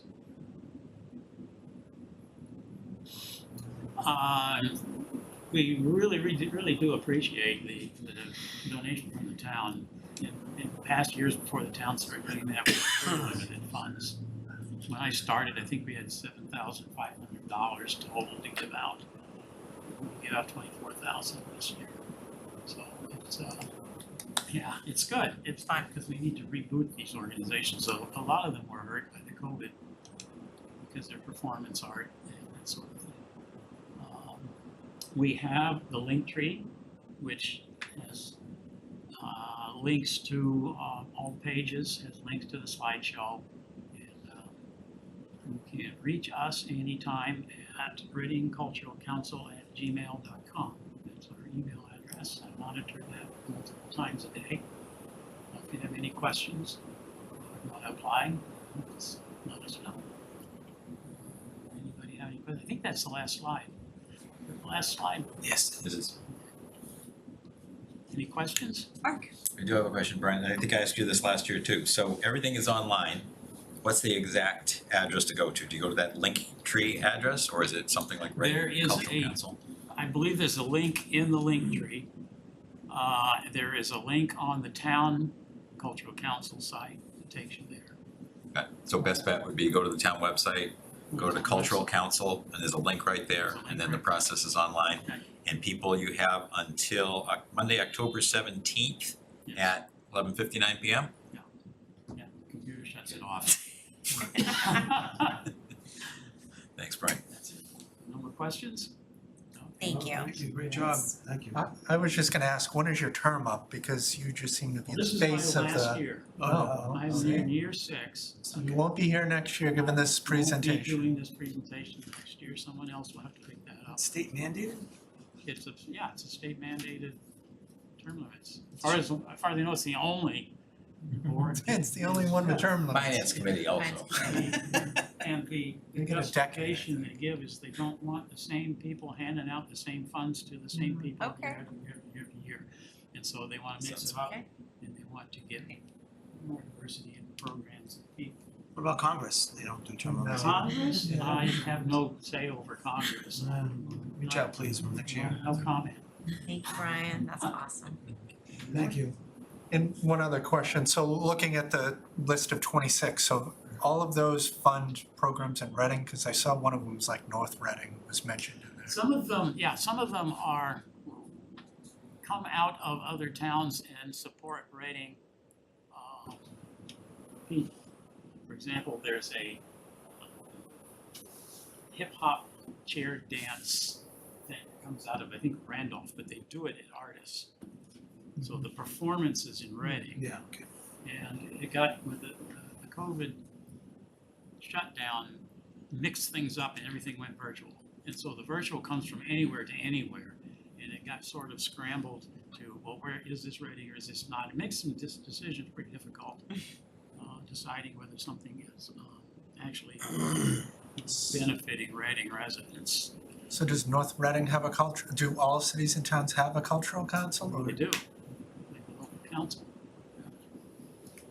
Alrighty, well, hope to see you next year regardless. Okay. Thanks, Brian. All right, so looks like we have some representatives from the Reading Food Pantry. Outside, I think they're waiting for us. Okay, great. And just by way of background on this, back in August, we heard a presentation from Simone Payment and Sean Tesoro. I believe Mr. Tesoro is back with us again, and we heard about some of their increased needs. We got an initial estimate from Fidel about the money remaining in ARPA, and then in our meeting on September 12th, Fidel gave us a little bit more background, which we'll go back to after the presentation, on how much is left in ARPA, and then out of that, what's allocated toward other uses. And then we also talked about some extra funds available from the Walgreens study. So with that, I'll turn it over to Mr. Tesoro. Great, thank you, welcome back. Yes, thank you, and thank you for having us back again, and happy to fill in any gaps and answer any questions that you may have. And I forgot though last time, even though it's part of a different group, do I still give my name and my address when I'm 6 Collins Avenue for what it's worth, but. So yes, we had gone back and had taken some of the questions, and 2 primary ones that Fidel had brought back to us, and just wanted to give a little bit more color in terms of where we are budget-wise, what the additional funds would be able to do for us, and then talk about our plans as a group to be able to expand the service level offering and create a different path to sustainability for the group than maybe what we've had historically. Let's maybe start with that piece, because I think that's key to the longevity of what it is that we're trying to do. The simple answer is that our plans are to expand the not just the services that we're providing, but expand the ability to raise funds. And the primary means of doing that is by creating our own 501c3. And I did want to clarify, because it may have come across when we were here last time that we had created a 501c3. We were operating under a 501c3, but it was under the Reading Clergy Association. Oh. And so there were certain restrictions, and it didn't give us the amount of flexibility to as our own entity to be able to go and really fundraise, apply for grants, and do things that will give us more sustainability over the long term. So I think that was an important distinction that maybe we sort of missed last time. So now, as you know, the 501c3 has been very key in terms of the next milestone for us. But it's the structure that we're putting around the governance and how we want to be able to manage this resource going forward that I think is just as important. We had founded a board of directors, myself and a handful of the other folks that are here, as a way to be able to help provide structure and to be able to sort of steward the group in a way that we hadn't had before, working in conjunction with what is called the leadership team, which are really the more day-to-day and hands-on folks. And then I think we had mentioned last time as part of the presentation that we had made the decision as a board to create a part-time position, an executive director, to really be able to take 40 years of history of being able to provide this. But it's very interesting, you know, I mentioned the tremendous amount of work that all of the volunteers had done, but different days that were doing similar activities because you had different people that ran them, didn't always have the efficiency of or the institutional knowledge of maybe getting the whole entire operation to work more efficiently together. And so the combination of, you know, our structural change, the board of directors to help oversee and keep moving the mission forward, in addition to having the executive director, I think are really the key elements to us being able to grow and expand and be able to generate, you know, more funding for ourselves, so that it's not something, you know, we're always going to rely on the donations of the charitable people of Reading for sure. But the ability for us to be able to be better stewards of that, I think, and to be able to grow that more organically, I think is going to be very important going forward. So that was one of the key questions that we had had. And then second was a little more color around what the donation would be able to do for us. And if you remember, the short answer is the additional funding would be able to expand our enhanced gift card program for an estimated 10 to 11 months at our current run rate. And so, you know, based on our current expenses, if you remember, we changed the gift card, increased them both for individuals and for families, and it's that key piece, it's really the inflation part of this equation that is allowing us to be able to provide more. So it's not a complete replacement for the gift card program. We're not relying solely on these funds for that. It's really to give us that ability to meet the additional need from an inflation standpoint that all of us are dealing with still. And so, another 10 to 11 months at the current rate is pretty significant. It gets us through next year, gives us the opportunity to get through, our 40th anniversary, which we're planning, get us through really a full campaign, almost a year of being able to campaign and be able to drive greater awareness for the pantry. And so that really is a critical piece of us being able to provide the additional amount of that need, not the gift cards themselves. Does that make sense?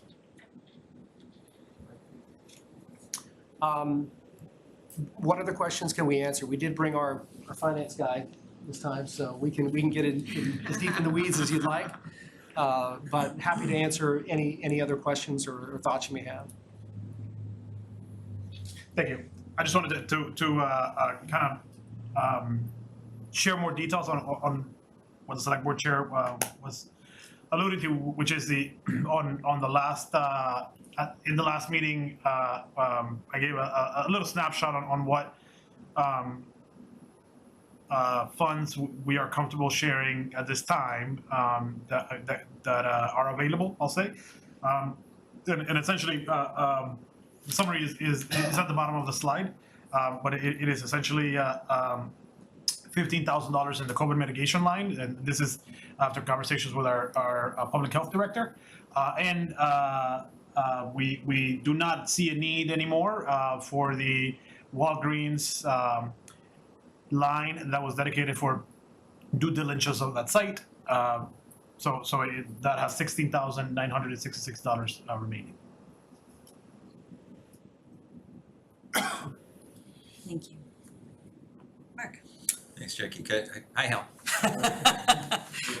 So can you just clarify, I think I dozed for a second on the 501c3 activities. Are you using the clergy associations? Is that the plan? No, we you have your were own. prior to Got June of this year. June, yes. Yeah, prior to June of this year, we were under the Reading Clergy Association's 501c3. Hal had done tremendous work working with a partner, a local attorney that did everything pro bono for us. Took several months. Almost a year, Almost a really, year. from start to finish, where we really pushed the concept to when we got the final notification. And as of June, we are our own 501c3. Beautiful. And so part of your activities now also are to go and seek foundation grants and all sorts of other possibilities that the 501c3 without the restrictions of the clergy association allows you to now pursue. Correct. It broadens the net for us, so to speak.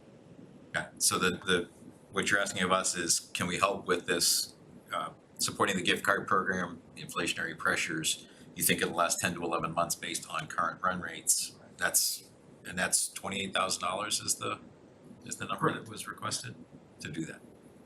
Thank you. And gives us a ramp up time with, fundraising and some of the other things that we'll be able to do more efficiently now. Other questions? Chris? Thanks, Jackie. And thank you for that. I know the last meeting that you came to, 2 months ago, something like that, right before the street fair anyway. Yep. So that's where you had mentioned that you were gonna be going to the street fair and raising funding there. And it rained, so how did that end up turning out? Did you get donations, or I didn't see the booth that you had, so I'm just wondering how that all Went very well, all things considered, in the rain, even with it being cut short. We did. Yeah, so I can answer that. So the numbers around here, but I don't. Would you mind? Should I come up to there you go. the Yeah, sorry. podium, please?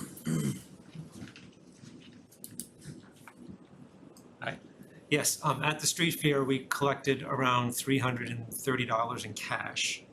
And through the PayPal QR code that we had at the booth, it was around $1,700. So close to $2,000 in the rain shortened event, which was very encouraging for the short period of time that we had there. And we really look forward to, next year in brighter weather, we would get, maybe a larger set of contributions. No, I would say with doing the dunk tank and now you've doubled that, I would say that's pretty exceptional given the day that we had, so. Yeah, it was very pleasing to see those contributions come in.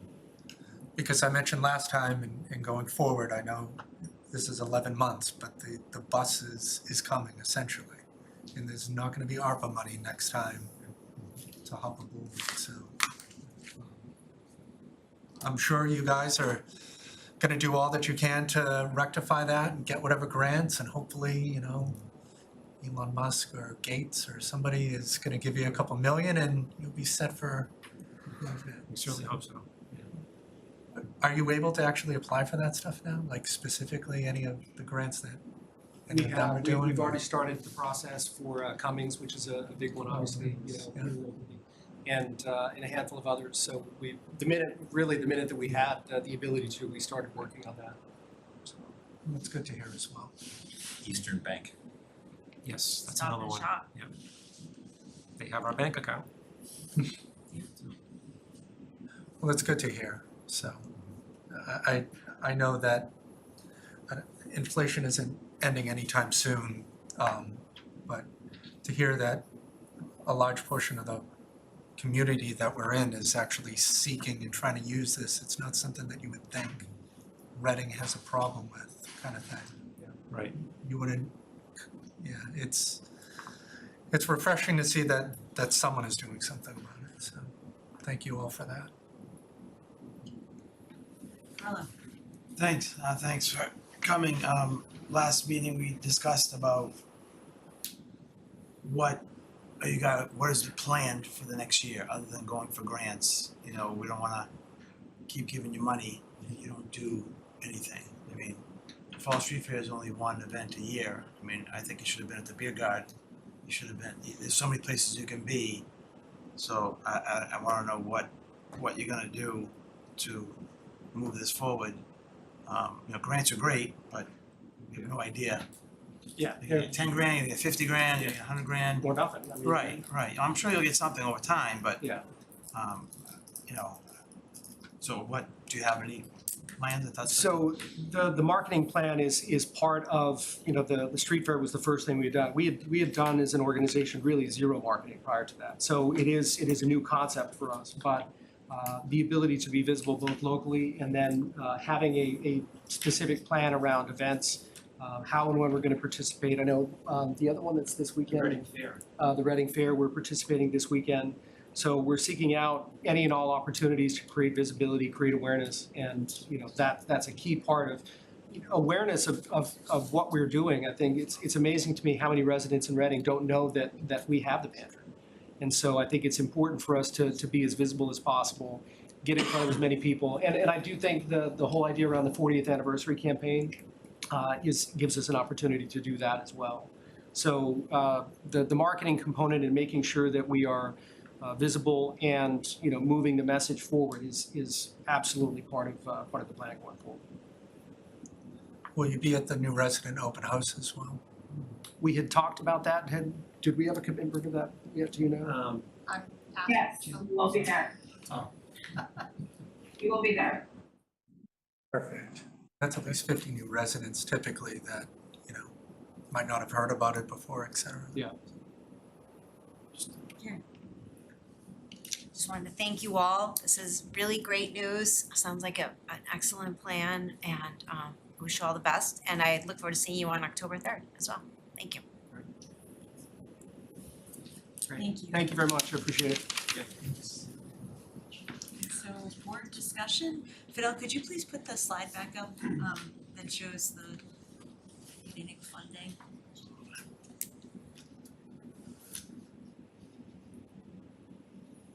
And just again, as a reminder, I think the original request was for $28,000.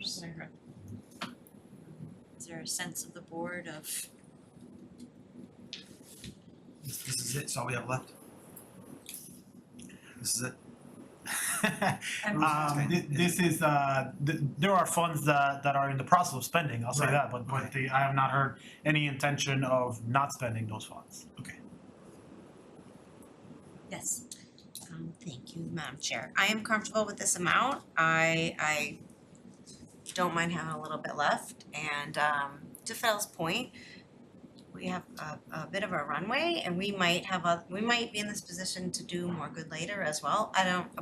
This is a very reasonable request. I fully support it. I don't feel the need to spend every last dime on this right now. Thank you.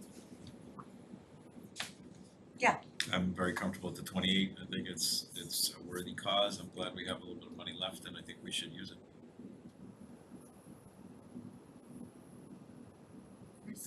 Thanks, Jackie. Yeah, I'm in the same position. Usually I would end up going 6 months out, so cut it in half kind of scenario and just see, but I don't think that the community would benefit from that as opposed to, we don't have any other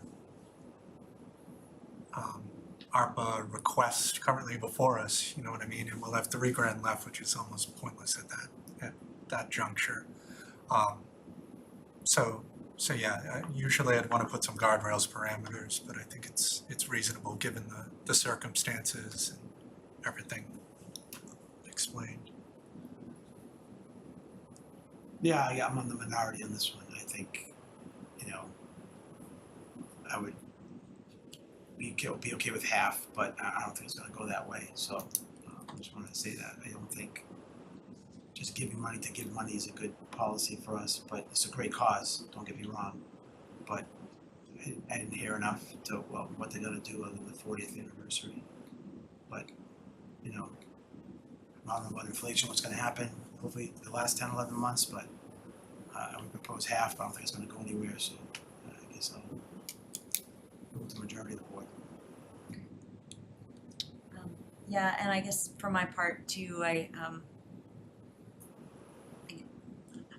from what I know, the need, given inflationary pressures and household budgets and gas prices and all the rest, I see is not likely to improve significantly in 6 months, which makes me more comfortable that the full amount of $28,000 is probably the right call.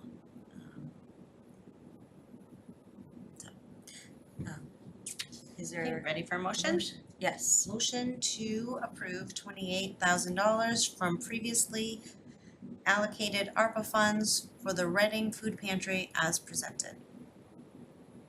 Second. Okay, thanks Karen, thanks Chris. All those in favor? Opposed? Okay, we're 5-0. So thank you again. Congratulations. We appreciate your work. It's really important. So thanks. Thank you. Thank you. Thank you.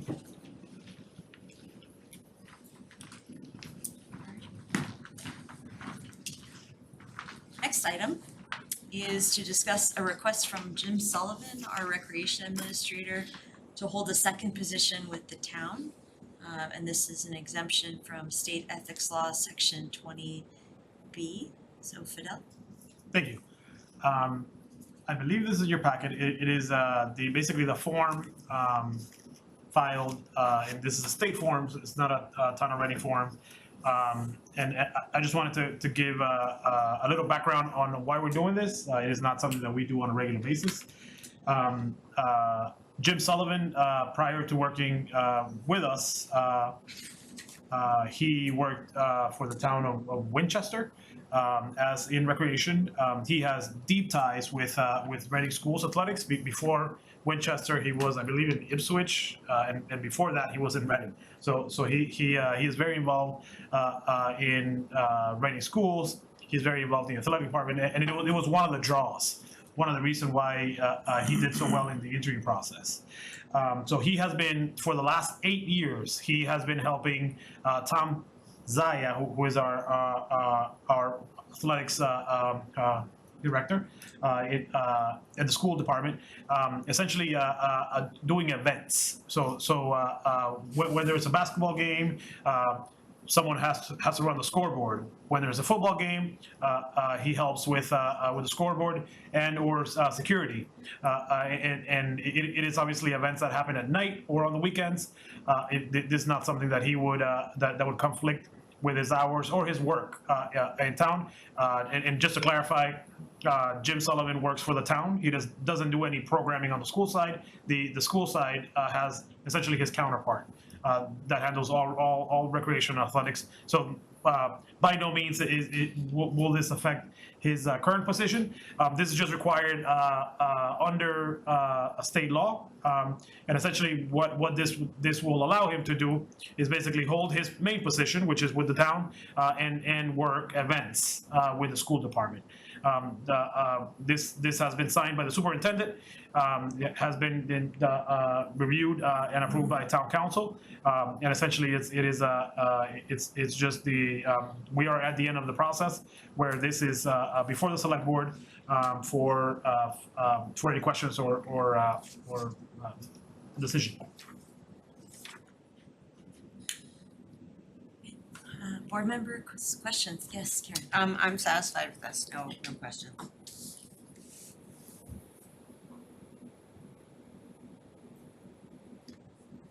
Anyone else?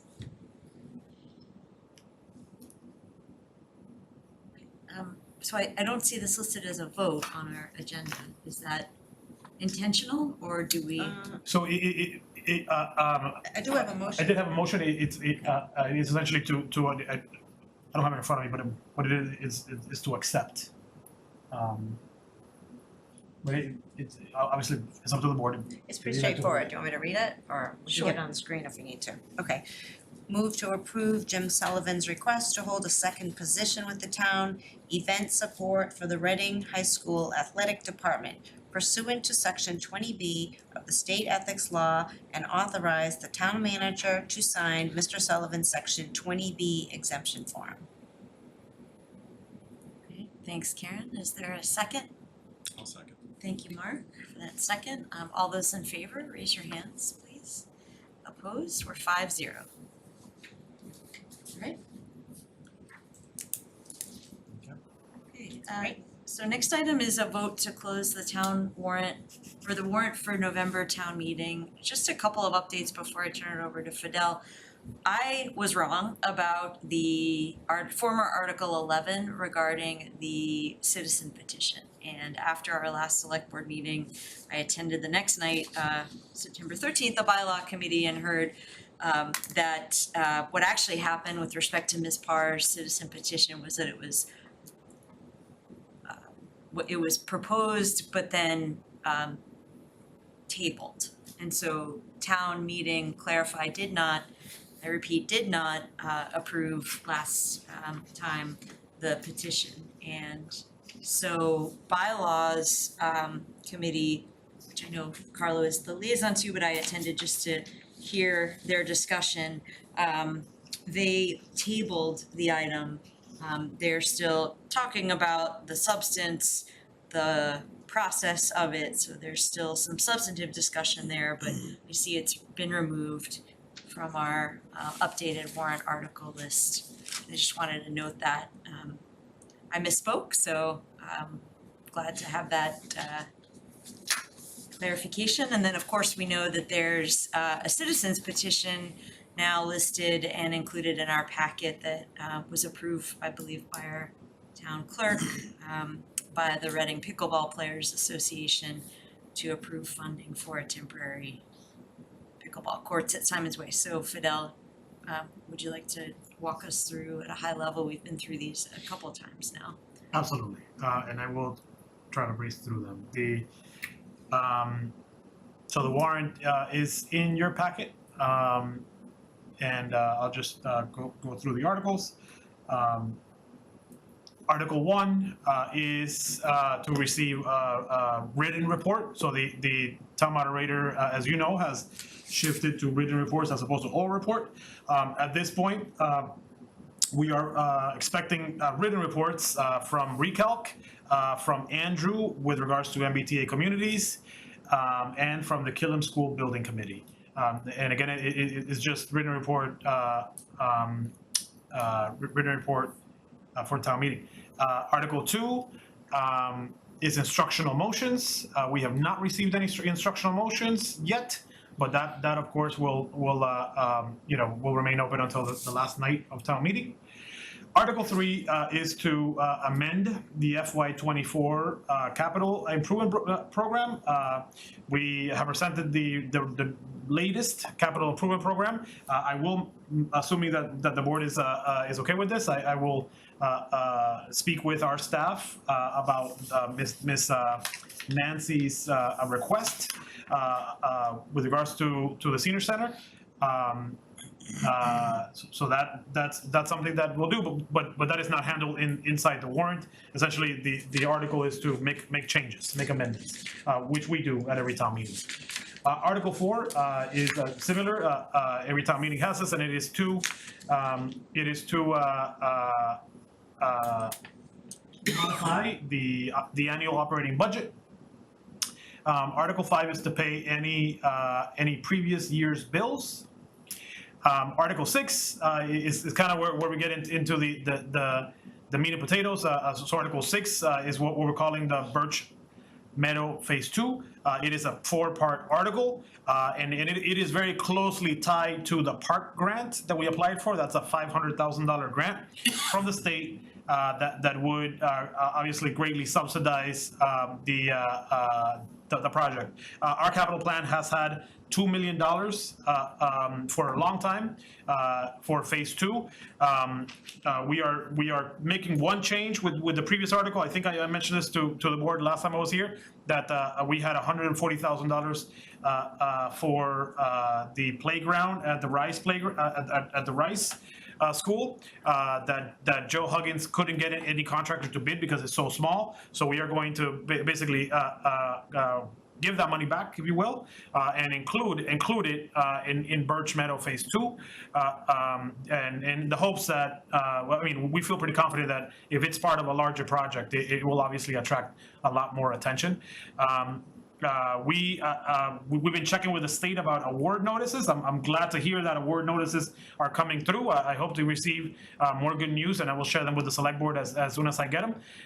But I assume that we will hear about the park grant from now until probably in the month of October, I'll say.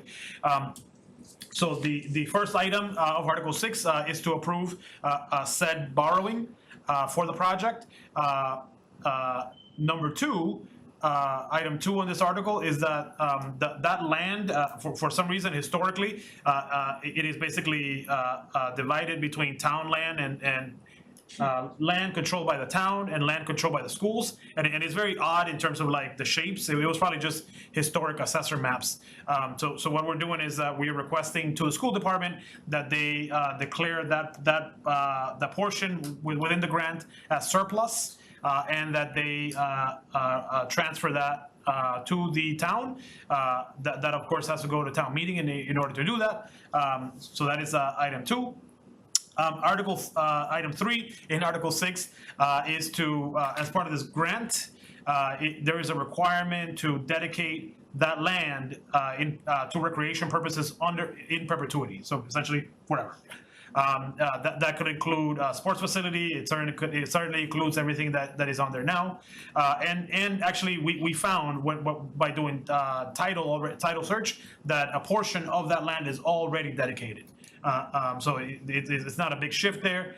There was no concern from the school committee or superintendent in terms of doing that. And then number 4 is to formally allow the town to apply for the grant. We obviously all know that I've already done that through staff. So that's Article 6.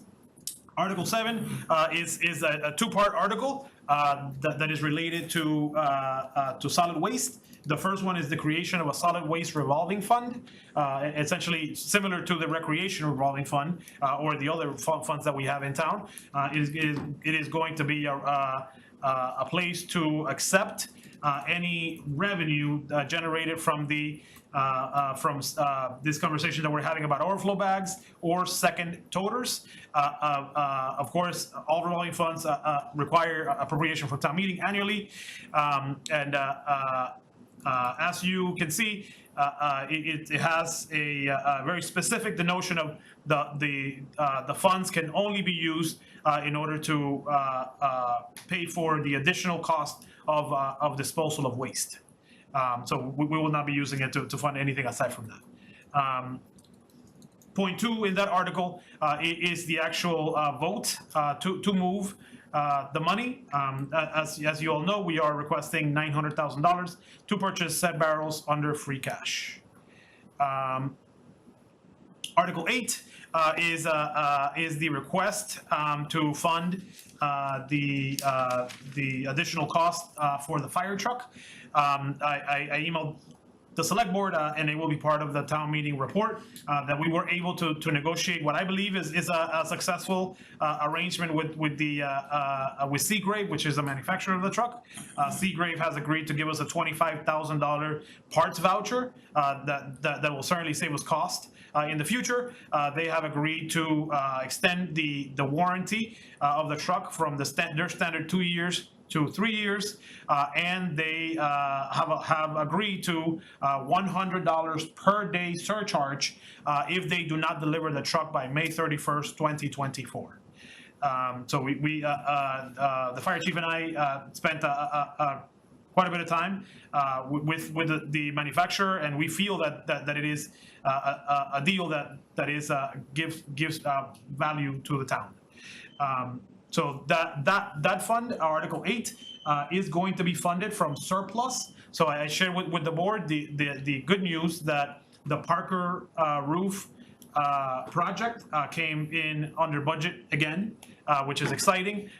And while we are, counting all the beans, if you will, we feel like there's going to be about $200,000 left over in that project. We certainly want to close out the entire project, but in the meantime, we are very confident that we can fund the request for Article 8 for the fire truck out of the funds that were saved on the Parker roof project, which is 100% complete, obviously with school back in session. Article 9 is a request to fund the construction required on the Grove Street parking lot. It is $200,000, and the proposal is to take that from free cash, as was shared at the select board meeting last time we met. Article 10 is to fund additional roadway and sidewalk improvements to the tune of $300,000. That was the recommendation from the select board last meeting, and the funding source will be the 40R incentive payment account, which has more than enough money to cover that. So again, Article 10 is $300,000 from the 40R account. Article 11, I think, is one that I shared with the select board last time, and we I didn't hear any concerns. Essentially, it's accepting Chapter 41, Section 19K, which allows the town to give up to a $1,000 incentive or additional compensation to the town clerk if they are a Massachusetts Town Clerk Association certified clerk. This can only go to one individual, and that individual must be the town clerk. So it's not like a lot of employees are going to be getting this certification. And again, it's allowed by state law. Article 12 is the citizens petition, which Mr. Joe spoke of earlier. We did not modify the language. Basically, we took it off the citizens petition. That is it.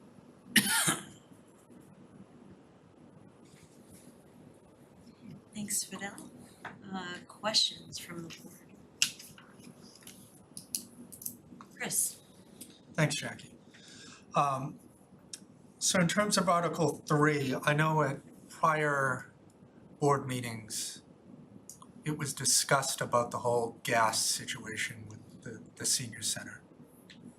So what is the status of that again? Because I can understand a first floor bathroom and all the other item is obviously warranted, but not as immediate as a gas smelling with the heat getting turned on. I turned on the heat the other day for the first time. So what is the status on that? And how, I know we can't just add it into the capital plan, and do we have estimates, or what is this looking like? Yeah, and that's why this is a challenging thing to solve technically, right? It's so the what we hear is that there is the smell of it's not it is not natural gas. I can say that. It is some form of fume that is infiltrating back into the building. So we have done air testing in the summertime and have confirmed that it doesn't happen, right? That in the summertime, we have received calls of the fumes, and when we go to check it out, it's no longer there, right? So it is not constant. It's not something that happens all the time. Essentially, it is not a leaking pipe, if you will. So what Joe Huggins and our facilities team has been doing is essentially seeing where the source could be. Their latest attempt has been to inspect the chimney, right? So obviously there's a chimney that exhausts smoke out of or not smoke, fumes out of the furnace. So they did an inspection on the chimney to see if it was cracked, if it was, if there was something there, and they are pursuing any repairs as needed. What we have, what we'll be doing, I guess, once the heat is turned on in the building, we are going to essentially park two technicians from the HVAC company and see if we can track down essentially what is going on. It sounds like it is infiltration coming back into the building from the exhausts. It's not toxic. It has been checked out by the fire department, but I do appreciate that is probably a nuisance. And then for Article 6, with Birch Meadow and all that, so I don't think in the 2.5 years that I've been here, I've heard someone actually apologize before. So it took a lot for Jackie to admit her mistake. It happens to everybody. So my question on Article 6, is there 1 penny in the capital plan for pickleball courts in Reading, Massachusetts? It is a yes or no question. I shared the capital plan before. There is no line item in the capital plan that is currently funding pickleball. Fantastic. And then Article 7, do we have to say, I know you mentioned it's $900,000 for the trash car. Do you have to mention that in the article or no?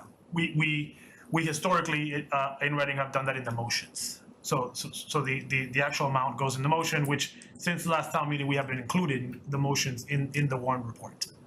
So it could say up to 900,000 because we might get it for 6. It could be $1 million. Hopefully not, but that's, yeah, typically the amounts of the articles in all of them, and then you'll see it's the case in all of them. It's listed in the motions that go before. Article 8, I know I had made the argument that we shouldn't be getting nothing and getting hosed out of all this money. So it's good to see that you and the fire chief worked towards getting something out of it. Extending the warranty from 2 to 3 years, I mean, that might be worth the money alone. I'd like to not think that things break down like that, but it seems to be the case that they're always needing parts for these vehicles. Absolutely. So, and then lastly, Article 9, Grove Street. I know it was brought up before, and it was ironically brought up at the Town Forest Appreciation Day. 2 of the residents that were there brought up the ADA compliance and how we're back on 1986 federal regulations, et cetera. So can you explain to me again why that we are building a parking lot that's going to have obviously the handicap parking spots in there, but there is going to be no ADA access to the town forest from the parking lot, and why we are not required, or instead of being required, why are we not just doing it to begin with, just to be ahead of the curve on this? Because it seems like building something and then just being like, yeah, it's for the town forest, but not really. That's why we don't have to make it ADA compliant isn't something that I think we should be doing. I'm in favor of the article because we already funded it before, and this is like $20,000 essentially is what it comes down to. But I would just like to hear the explanation why this does not have to be ADA compliant. So the parking lot itself is ADA compliant, right? So that's and the parking lot itself was designed by Weston and Sampson. It 1000% meets ADA compliance, right? I think what we have been working on is getting an easement from the parking lot existing walking path, having that formalized. That goes through treacherous terrain, right? That it is not physically possible to make that ADA compliant.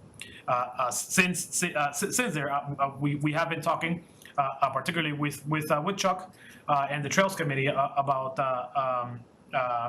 we're going to be doing guardrails along Grove Street and doing as best as possible an ADA accessible trail essentially along the side.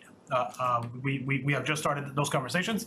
I'm not exactly sure what is going to entail.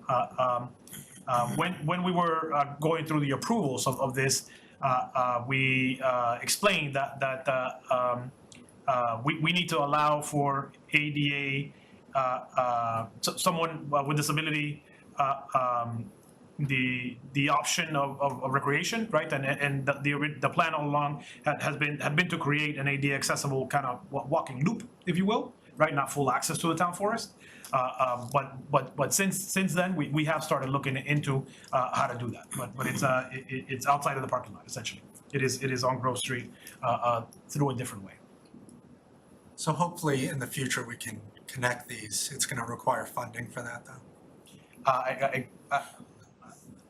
It's not. I don't know. I guess is the most accurate question. It is something that we just started looking at. All right. That's what I have. Thanks, Mark. Thanks, Jackie. If I could just follow on that, initially when this was being proposed, the Trails Committee, I think, looked at the Wood End entrance and felt that might be much easier than just the parking lot to have something that's more ADA compliant as a path that's actually usable. But that's not part of the discussion here, but just kind of an FYI, if we really want to do it, that may be a good spot to look at. It was felt that would be a much better place, at least initially. So that's kind of piece one. Couple of questions. On Article 6, you mentioned 4 pieces. Is that one vote on the 4 pieces? Is that how that's going to go through? Yeah, that is the plan, and we have done this before. So if you recall, the last time that I can think about we did it was the Affordable Housing Trust Fund. I think it was like a 5-piece, if you will, and town meeting took 1 vote on the entire thing. And this obviously has been reviewed with town council. The idea is that it'd be awkward to approve one thing and not the rest, right? So it all goes in at once. I think one interesting thing is going to be to consider if we don't get the grant, what do we do? But that's something that I'm being positive thinker at this point, and if should that be, I will certainly bring that back to the select board. But that would be addressed essentially in the motion. Good, thanks. Okay, and then second point, and then kind of addressing some of the audience here too for Article 12. So I guess a couple of things, multiple things. One, good to get visibility to the community of the need and desire in terms of what's going on. And so that was, to me, the idea behind the citizens petition. I remain concerned about the likely need to move in time with construction and appreciate that we've made it temporary in terms of the proposal. And I think at the FinCom meeting or the Financial Forum is a discussion of understanding that, yeah, this may need to move. And I think Carlo's point in terms of at least one person who looked at the site was the notion that could very well be an area that's important to the parcel in terms of if there's going to be some development. So I think we need to keep that in mind with everything that we're doing. I appreciate the notion of kind of quantifying the fundraising for nets and other pieces. I think that something for the town to think about, for me to think about, is going to be the notion of expending $200,000 in town funds to support that. So a couple things that come to mind for me. One, I think it's crucial to check in with the other committees, with REC, with SWEC, with Conservation. Someone raised to me the notion of changing pervious surfaces to impervious surfaces and runoff and what may happen from that. And I don't know, maybe that's already been explored, I have no idea. But that's one of the things that conservation, I think, would be engaged in.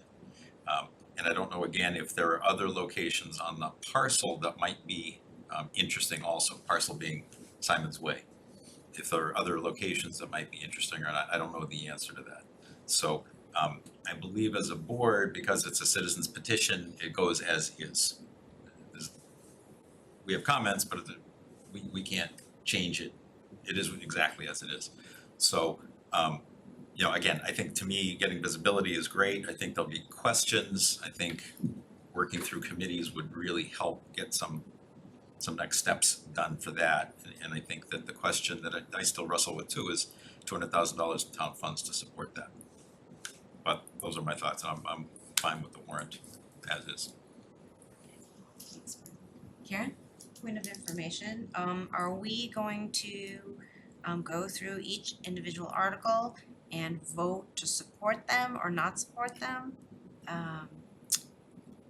I do not think we would be voting on a citizen's petition at this point, but I could get some clarification on that. So yeah, that's my next question. I'm fine with the rest of it, thank you. Thank you. We looked into that. The last several votes have been to close the warrant. So it is not to vote on support on the articles. Kaylin helped me today do some research in case that question came up, and we found that consistently it was the motion and the vote was to close the warrant. Can I drop a history? Yeah, go ahead. No, go ahead. The drop of history is that typically the board hasn't voted to support or not support warrant articles. However, on occasion it has. And the last time that it happened was in 2019. So we looked that up. Yeah. And it was on a gas leak article. That's what we found. Right. Yeah. Thanks, Jackie. It's not 2019 because I was here. I remember Ann Landry being on the board and the whole, I voted no on things that I shouldn't be, but still, it is what it is. But yeah, that happened in 21 then, I would guess. So we did pull stuff out because we went through all the different warrant articles, pulled a bunch of them out, and then voted on them separately. Some people abstained, some didn't. So. Yeah, in the town meeting warrant that had the plastic ban, we voted for all of them except for that one. And in all of them though, the vote was to close the warrant. But yeah. I'm fine with however. Carlo. Thank you. Yeah, everyone's covered everything pretty well, but I just want to mention, thanks for hanging out, guys. The RFI respondent indicated that pickleball would definitely be part of the project. Just want to throw that out there. You know, where, how, when, you know, that's another problem that we're gonna have to look into, but they were big fans of pickleball and said that it would be part of their proposal. Just wanted to let you guys know that. Thanks, Carla. So I'd like to speak. Sorry. Yeah. So with respect to Article 6, I do echo what Chris had to say about, and I guess with the Grove Street Article 2, Article 9, I think we all heard from a resident within the past couple of days about the need to ensure that we're including accessible design in our open spaces. And so it's good to hear that the Wood End entrance is under consideration for an accessible trail. I also just took the time right now to look at the Reading Trails map, which is on the town website, and Matera is listed as an accessible trail and was apparently done with the assistance of Understanding Disabilities, which is a Reading disability awareness group. So perhaps we can help the Trails Committee, and I'm the liaison to that committee, so I'd be happy to just mention that to them as potentially a group that they could work with to expand the accessible trail options in town. And just questions?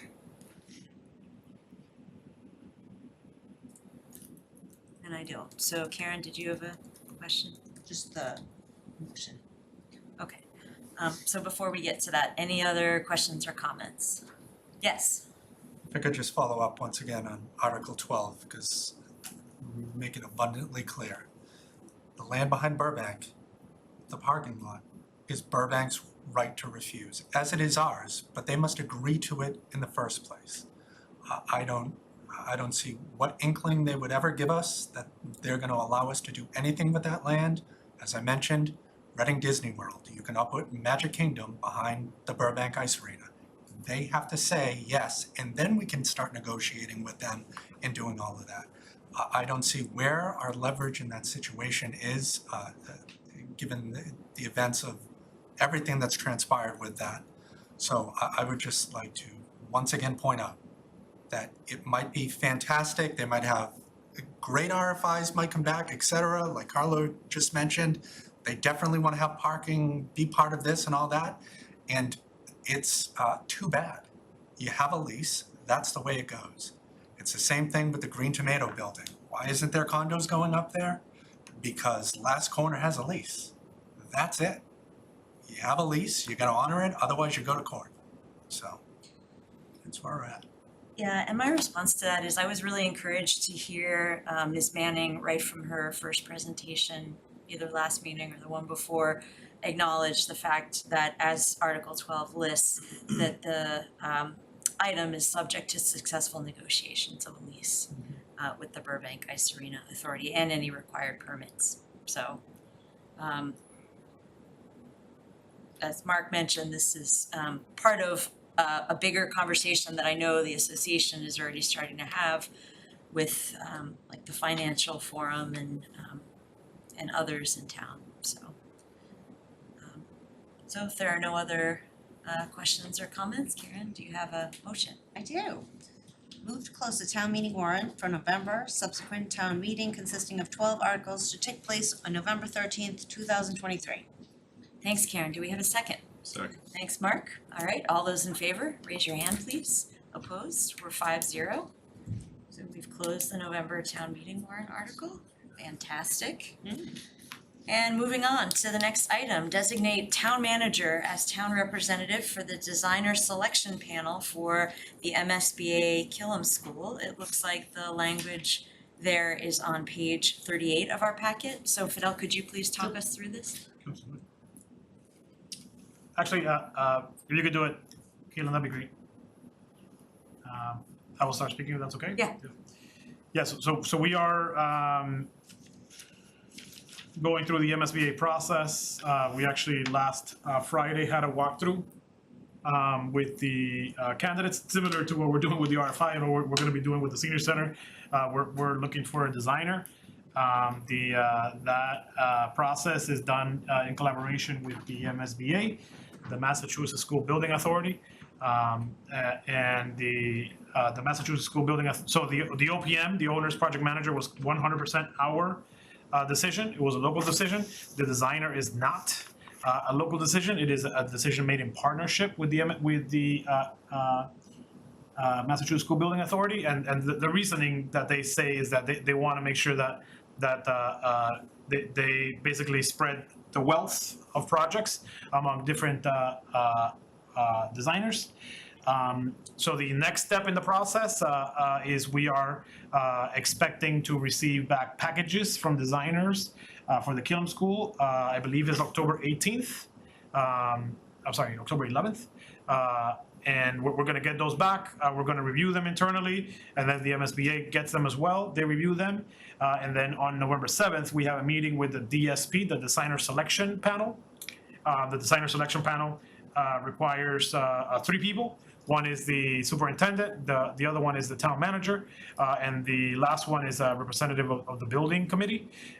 And obviously, we all know that in Reading, there is a bylaw that any member of a committee, commission must be an inhabitant of the town.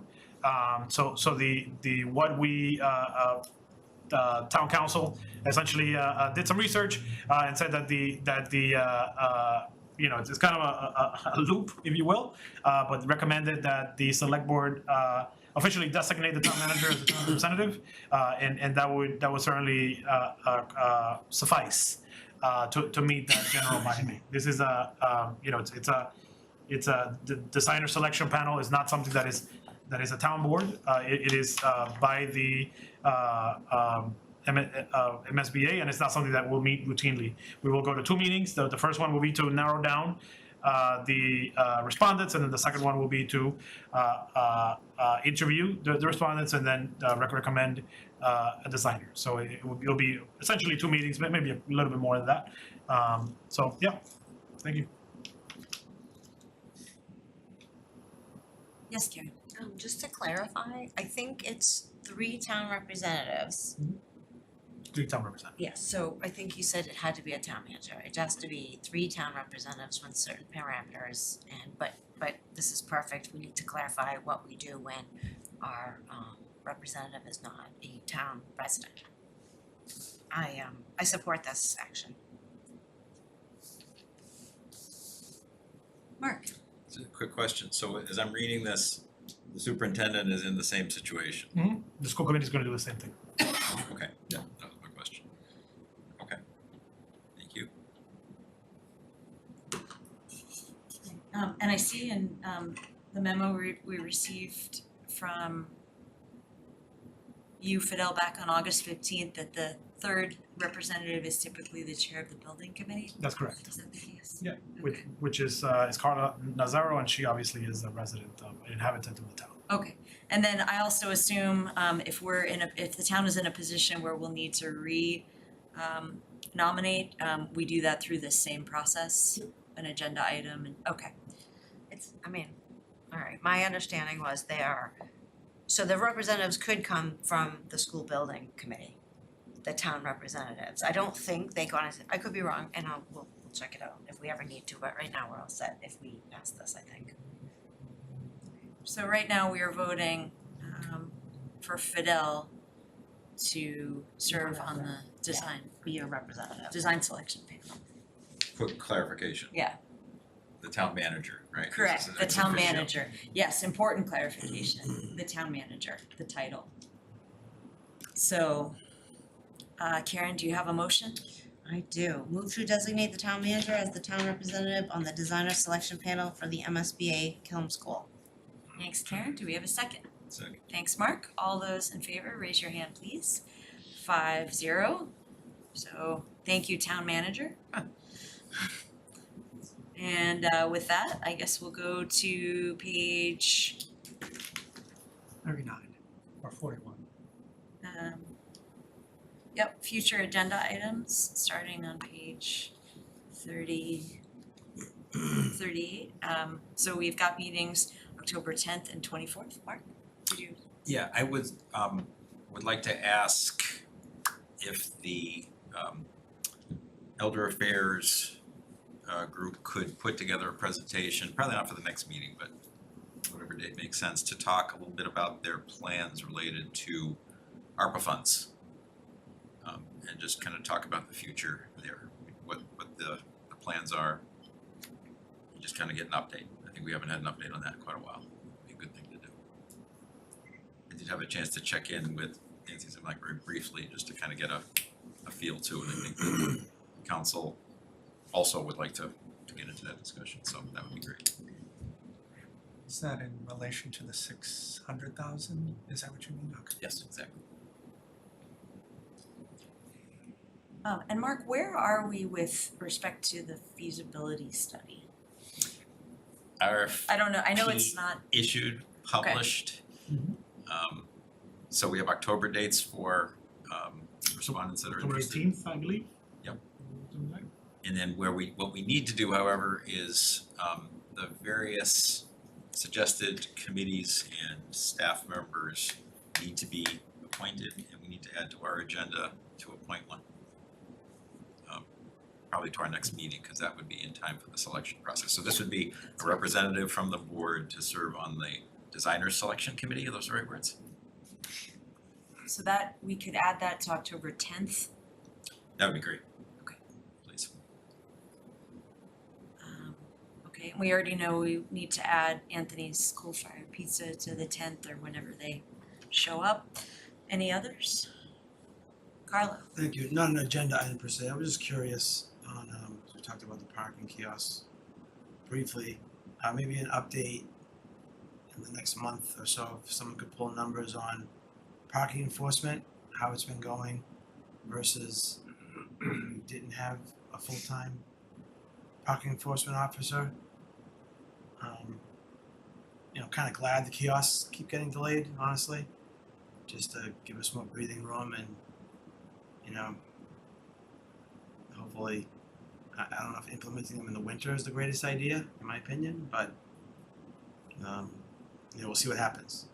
But I'm just curious on how many dollars, how many citations they've issued, and with not that much construction going on in town, a few projects, obviously, Chronicle Building and other stuff, but yeah, that's just not an agenda item, it's just an update, I guess, or in your report.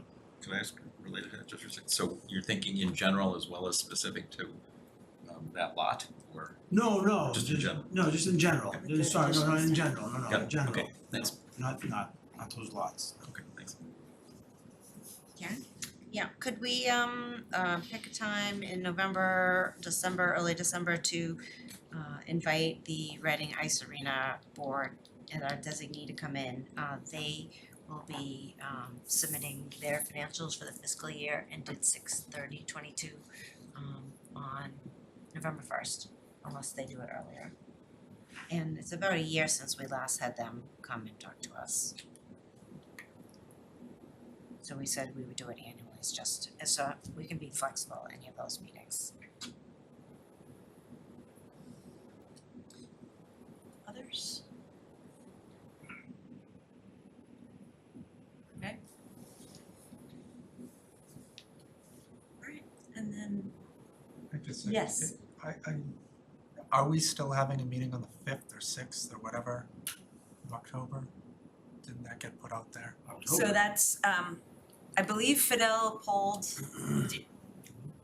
I believe Fidel polled the board to find out your availability on October 5th for a special meeting regarding HR matters. We will post if that goes forward. That was a placeholder if we needed to have that conversation. That might be canceled or that might become part of our agenda on either October 10th or a subsequent meeting. Thanks. I'm sorry, at 7? You said something. Yes, so it would be, so we will need to finalize that by Tuesday, right? Yes. This next Tuesday, the 3rd. So we have 2 days to post it. Oh, because, okay. Yeah. Right.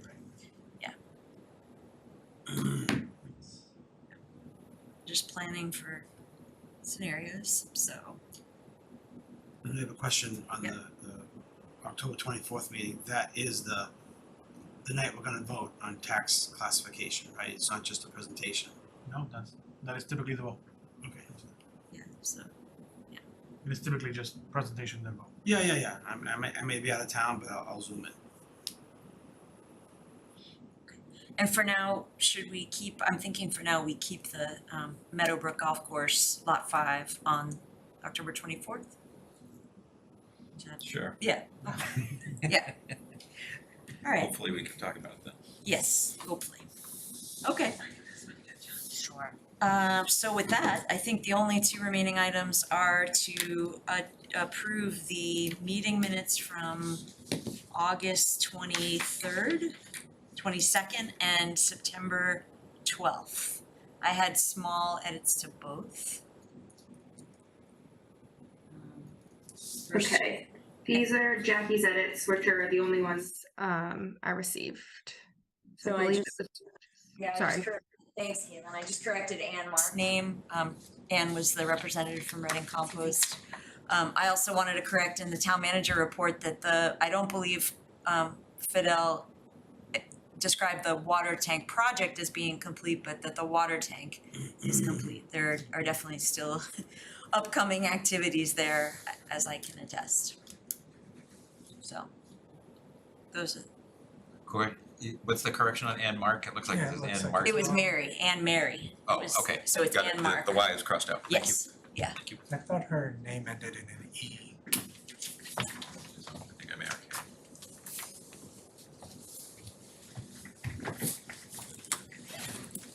Okay. Oh, looks good to me, thank you. Sorry. Do you wanna see the other ones now, or do you wanna vote first? Vote on each one. Sure, yeah, let's vote on each one. So is there a motion to adopt Yes. the August 22nd? There is. Move to approve the meeting minutes of August 22nd as amended. Thanks, Karen. Is there a second? Second. Thanks, Mark. All those in favor, raise your hand. 5-0. Okay, and then the next set of minutes are from September 12th.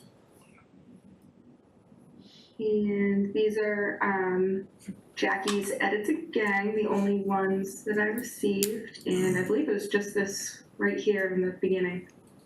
Yeah, I'm sure Mr. Brown could correct us if he's here, but I believe he was talking about that associate member issue as being a bylaw committee, not a charter review committee.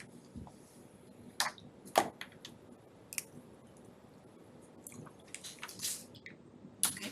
Karen, do you have a motion? We do. Move to approve the meeting minutes of September 12th as amended. Thanks, Karen. Do we have a second? Thanks, Mark. Okay, all those in favor, raise your hand. Opposed? 5-0. Okay, is there a motion to adjourn? Yes, there is. Motion to adjourn. Thanks, Mark. Do we have a second? Second. Thanks, Chris. Okay, all those in favor, raise your hand. Opposed? 5-0. Okay, we're adjourned. Thank you.